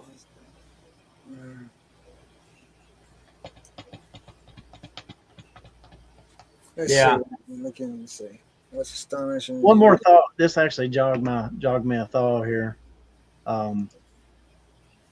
Chad Wolfman, you said you're selling items for $10 plus $10 shipping. Are other people selling the same items for $10 free shipping, $20 free shipping? So I think like people who do free shipping are probably already, unless they're just actively losing money on items, they're doing a cost average thing. Sure, right? Right. Probably. Doing so. Probably, yeah. I think it's basically if eBay sets the prices of shipping, if that were to go that way like Poshmark, it's kind of the same thing as basically free shipping. I'm seriously thinking about since I changed all my clothes to buyer pays return. I'm seriously thinking about putting free shipping on all my clothes. Raise them a couple of dollars and then adding free shipping to them, maybe a percentage, maybe raise them 8% and then add free shipping. I'm seriously thinking about doing that. I don't know though. I don't know. I don't know what's in store for me now. I don't know if a free shipping model would work for what I do. I'm gonna be really part time in it now. I don't think a free shipping model would work for what I do. Definitely wouldn't work for me. Being in Florida, 1, and 2, I sell anything and everything. Well, all you had to do, Brad, is raise the prices to what they would cost. No, I don't think it's if people like one of the biggest things I have is repeat customers. Yeah. 60 to 70% of our sales are repeat customers, it seems like. Yeah. On any given day. If I started doing free shipping, that means let's just make it easy. Let's say I sell a $5 Playmobil figure and figure $5 shipping on it, put it up for $10 free shipping. One of the things that we have is repeat customers who also buy multiples or, buy like multiple items from us in a shipping order. So you won't have to worry about combined shipping no more. No, I'm saying they're not going to do that. Why not? They're paying the same price for the item. I had an order the other day that had like 10 things in it. Okay. Let's say. I understand. If you add shipping into each of those 10 things, then it's okay. I got you. They're not going to pay $100 for 10 items when they could pay $50 plus whatever it costs the combined shipping. Yeah, I don't think it's going to work. I got you. Yeah. See, I would never. I agree with Kat. I would never do free shipping on my clothing because, one, if they decide they don't like it, you're out the original shipping and the return shipping. Well, no, not if you got buyer pays return. Chris, if they put in a thing, what's the point of doing free shipping if nobody's going to do that if you do free shipping and then buyer pays return? Then you're not going to get returns because they're not going to pay for a return on an item that doesn't fit or whatever because they pay for that. If it comes back if they say doesn't fit or don't like it, they have to pay for the return. The only time when you do buyer pays return, the only time you're going to have to pay the return on that, the seller, is if it comes back at INAD. And you're going to end up with a lot of INADs. But you still have to refund them the original shipping. Yeah, you still got to refund. There's original shipping. You just refund the regardless price of the why. Regardless of why it comes back, you still have to. If you've got free shipping. Hold on. If you have. Oh my gosh, are we going to do this? Listen, if I sell an item for $20, free shipping, it costs $5 to ship. I got $15. If the buyer returns the item, they pay $5 to ship the item back. I refund them the $20. They had to pay the extra $5. No, I'm only out $20 because they paid the $5. You don't want to do this again, Chris. How is that not? I mean, look, if I buy something for $20, free shipping. Yeah. And I get it, and it's not what they say. You have and I buy a label, or no, if it doesn't fit, I pay another $5 to ship it back to the person I bought it from. And you bought it. Come out.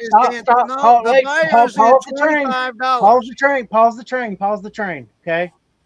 You ship it back to them. You paid $20 free shipping. What do they have to refund you? $20. Yes. But if the buyer would have paid the shipping in the first place to have it sent to them. No, they would not. You don't have an option. You don't have an option to refund them minus the original shipping because you sold it as free shipping. But if you didn't get free shipping, then you don't have to refund the shipping. That's not what I'm telling you. If I sell the item for $20, free shipping. That's it. Free shipping. Yeah. Okay. When the item gets to the customer and it don't fit, and it doesn't fit, they pay $5 for label. Now the customer is in that item for $25. Correct. They paid $20 for the item. They paid another $5 to return the item.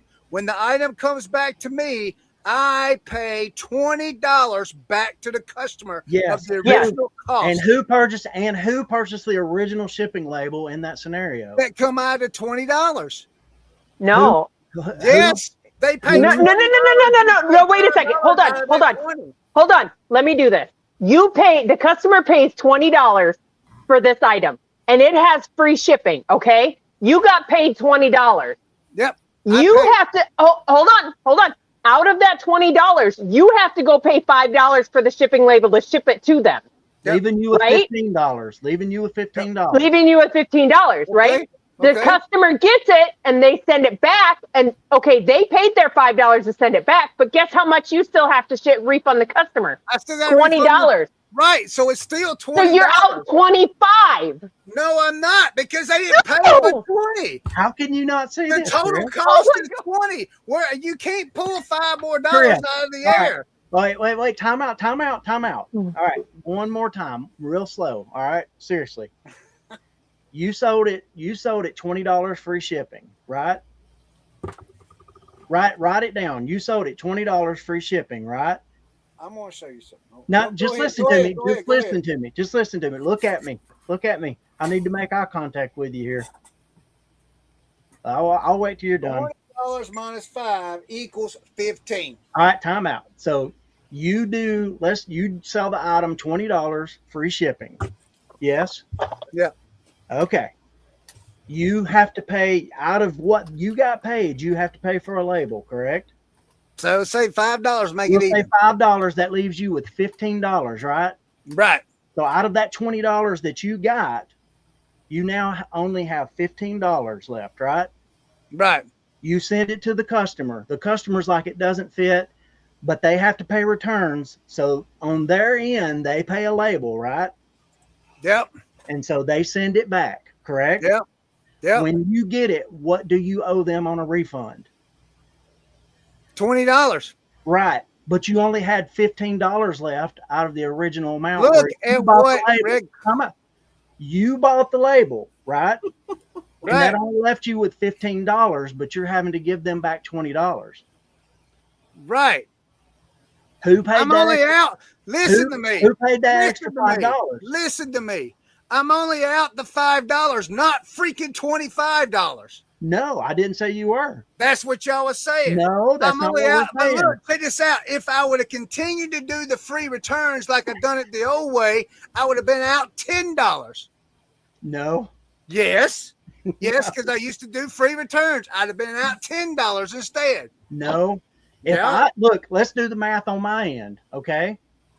No, he's I right sell- because I sell- he I paid sell $5 to ship it 15 and $5 to ship it back. So he Right. I would be sell out a been there. out $15 $10. item, but you're giving them back that original shipping cost too. You're What? paying them back for their original shipping cost. No. Yes. If you give them If we do $20, free returns, there is no original shipping cost. Chris, if you give them $20, you're paying them back the cost of the item plus what you had figured in for shipping on free shipping. But No, you got rid of that shipping cost they paid you originally that was figured into your free shipping a long time ago. You just didn't call it shipping. You didn't What call I'm it trying shipping. to say is by doing buyer pays return, I don't lose double what I lose. Before, when you did free returns, we figured it up. I would just like I said, if this was a free return item that I'm talking about, I would have lost $10. Let me do it on my end. Let me That's do it on correct. my He's end. correct. He's correct. Let me do it on my end so that the math it looks a little different, okay? I sell a $15 item. I don't have free shipping. The customer has to pay $5 shipping to get it to them, right? So on top of that $15, they give me another $5. I just turn around and give that $5 to eBay for a label. They get the item, and for whatever reason, they send it back to me, right? Now I have the option, because they just didn't like it or didn't fit or whatever it is, I have the option to not refund their original shipping, correct? So I just give them $15. I just give them $15 back. You know, And I didn't lose money on the label. all right, so hold on a minute. No. Direct. Y'all are not going to gaslight me on this, because the last time we had this conversation was the exact scenario you told me, and y'all, everyone on this panel and even in chat ran me through the ringer talking about how, oh, you lose double the money than what you think. Well, if you pay back the original shipping, yes. And on a free shipping model, I you pay wasn't back the paying back the original original shipping every shipping because single I didn't time. have to because it was a remorse return, and I was told, "Oh no, Okay, now that I don't know about. I don't double." sell clothes, so I don't know about if you have to pay But back. it's the Well, same concept. It's the same concept of what you just said. time out. But time out. No, it's not. On free shipping, do you have the option to withhold for shipping for a remorse return? I had no idea. No, you do I have not. no idea. Well, then No. you're giving them back. You're giving them back the $15 for the item they bought and the $5 that they paid you for shipping because it was all part of the free shipping. Right. But I you would don't think, have, yeah, because you don't have $20. They only paid for the item. But you don't have $20 to give back. You only have $15 because you spent $5. Right. So you lose $5 instead of losing $10. Because if you'd have done free now returns, if you're talking about if you did free returns where you pay for it, but I'm still saying you're still losing money. You're only losing half of it on shipping, but you're still losing. now if you do free returns, you're losing double the money on free shipping. Now, we're not talking about free returns. We're talking about free shipping. You're still losing you're still losing the cost. If you You're do still free losing shipping, the cost of the label that you bought when you did free shipping. if you do free shipping and free returns, you're losing that cost twice. So the original cost is $5 when we're you not do free talking about returns. free returns. We're talking about free shipping, and you're losing that $5 on free shipping. You know what solved this problem? You know what would returns. solve this problem? eBay just give us a label and I ain't got to worry about it, and that solved the problem. Except in their language, didn't they say that buyers may be responsible? Sellers may be responsible for return shipping. For return shipping, yeah. So yeah. So that will work the same way. So how does the seller know what the return shipping cost is going to be if they never see the cost of the label? Good point. Well, they'll know when they get charged by eBay. They'll know exactly what it costs to get it back to them.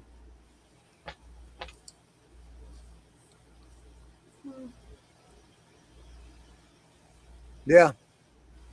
Yeah. There you have it, folks. See, this is exactly what I was saying. Is it? Yeah. Yeah, that's what we're saying. You're still losing money on the shipping, the original shipping. Right. But you're only losing half. We're not talking about free returns. You're talking about buyer pays returns. Right. Right? Right. You're still out the original shipping. I'm still out the original shipping, not anything else. So you didn't. Unless they do INAD, then you're out both. Yeah, if they do an INAD, and so you're giving them their $15 back plus that extra $5 that you had added on for shipping. Whatever the item cost was, right. You're losing that $5 on that transaction. Yeah, instead of losing 10. But that's not what we were talking about. That's Well, exactly what I was. he did switch it in the halfway through, Brad. Yeah, you switch that. We're not talking about. Because y'all brought up that thing, and that's what I was trying to say last time we talked about this. We were talking about making the buyer pay returns, and we're talking about that you still lose money when you do free shipping. You lose money on that label, that original label. Yes. You're losing that cost. Yeah, it's only $5. Okay. I mean, if I've got to give them the $20, if I've got to give them the $20 back, I expect to keep the shipping. It's not productive. You can go back and see what I understand what you're saying about free shipping, but we weren't talking about free shipping. That switched somewhere here near the end. I was talking about free shipping the whole time. You were talking about the customer pays for returns. Yes, free shipping item, customer paying for return. You were talking about switching to free shipping and making the buyer pay for returns. That was the original thing, yes. But you still got to give them that original shipping cost that they paid. Okay, I think we've had enough of this conversation, honestly. Yeah. Anyway. You guys were both on the same page talking the same thing with the same answers, but you guys weren't. It just wasn't communicating. No, I think Chris still thinks that. No. He didn't lose that $5. No, I wasn't Well. saying I was going to lose the $5. I'm going to lose the $5. I'm not going to lose $25. $25 would be if I would lose $25 if I was offering free returns. Then that would be correct. But that's not what we were saying at the That's beginning. not what I was talking about. That's what I was trying to say because it was said, "Oh, you lose $25," and I'm like, "No, I never said you'd lose $25. Teresa said I'd lose $25 in the very beginning. Well, let's see. Let's do the math. You get 20. I'm done doing the math. It's 5 till. You get rid of We 5. talk about something else. It is 25. She's right. Oh. Yeah, if it's free returns and free shipping, it would be. If it's free returns, yes, it's 25. If it's buyer pays return, it's $20. And you only No. lose $5. No. She's right. Think about it. Yeah, that's what he just said. Think about it. I think Teresa said enough. Yeah. Think about it. It was a $20 item. Where'd Teresa go? It was a $20 item. You pay $5 for the label, right? So that's $5. The item comes back to you. Even if the customer pays returns, you have to give them $25 back. How much did that transaction cost you in total? I don't know, Brad. 25. Okay.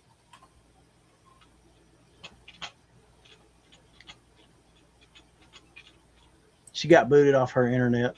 No. Did It she? storms up there too. It's called living in the middle of nowhere. Oh. My internet actually cooperated tonight. Once in a long time. All right. You got that So- Starlink? No, it's just I don't know, I have a weak kind of connection out here at this part of the house. And every now and then things freeze for about 5 seconds. Teresa, if you're still watching, we need you to come back so you can say hasta la vista or whatever. She might have to. I'll Oh, she fill might in. be I can fill reloading. in. Reloading or whatever it is. She'll take care of it. I'll take care of it. All right. So this week I got I got it scheduled for Whatnot show from the antique shop next week. There's items preloaded already. I'm going to preload some more Saturday. We're going to be running some stuff from the house also. So check that out. Little pop-up shows here and there. I am going to be doing some sports cards because I'm trying to get rid of all my sports cards. I'm just going to liquidate them and send them out the door. So we're doing that. And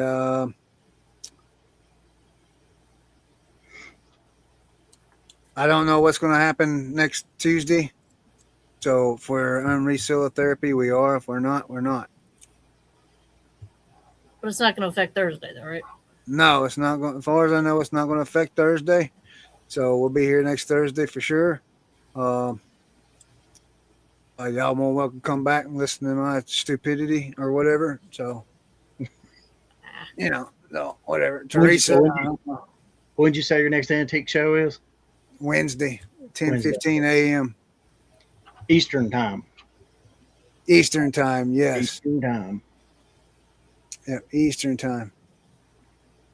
Let's see. Sorry, Chris. I'll catch you again at the end of the month. Can't have stuff in transit. No problem, Kat. Thank you.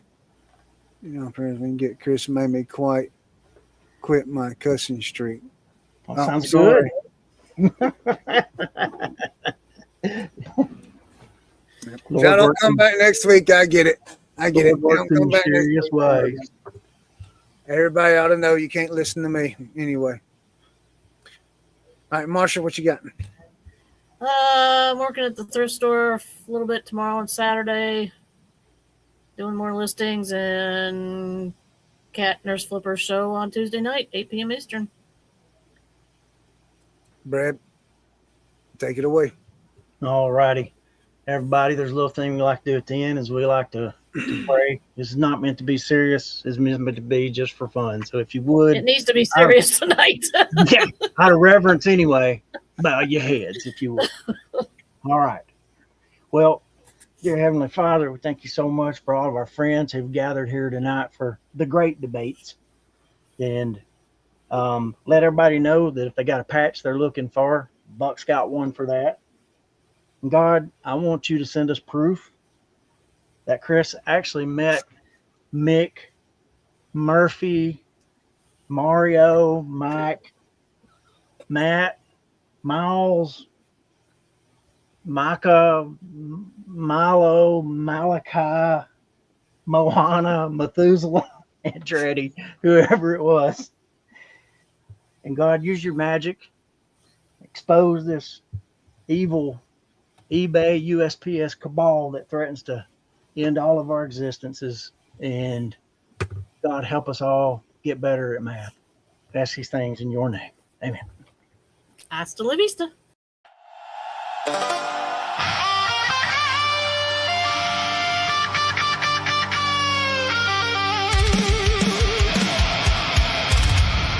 Hey, yeah!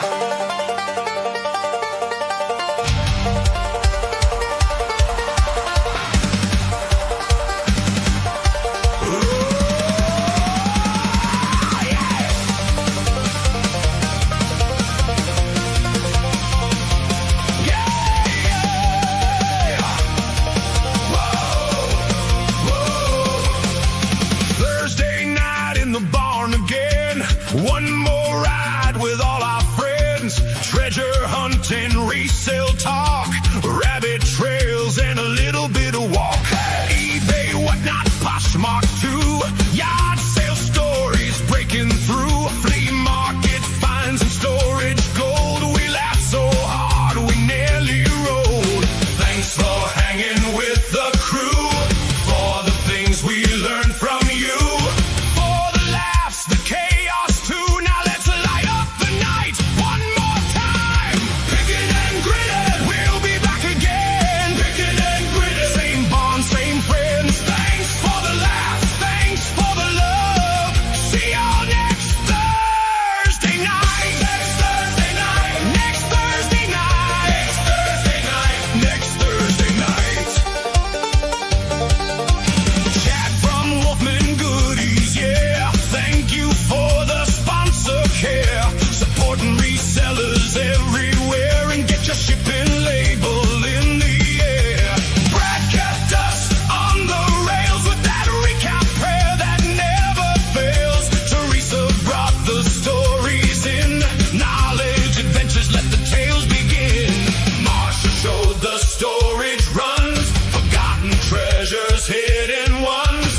Chris showed up and wrecked the words. Made new ones up for all of us to hear.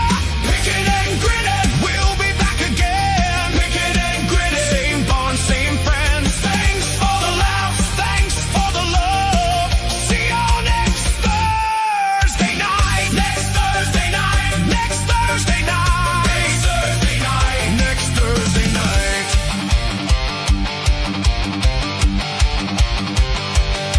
To everybody in the chat, you made the whole thing sound like that. Your Thursday night kept this alive. You brought the spark, you made it thrive. Another great night is through. The listings wait, the treasures too.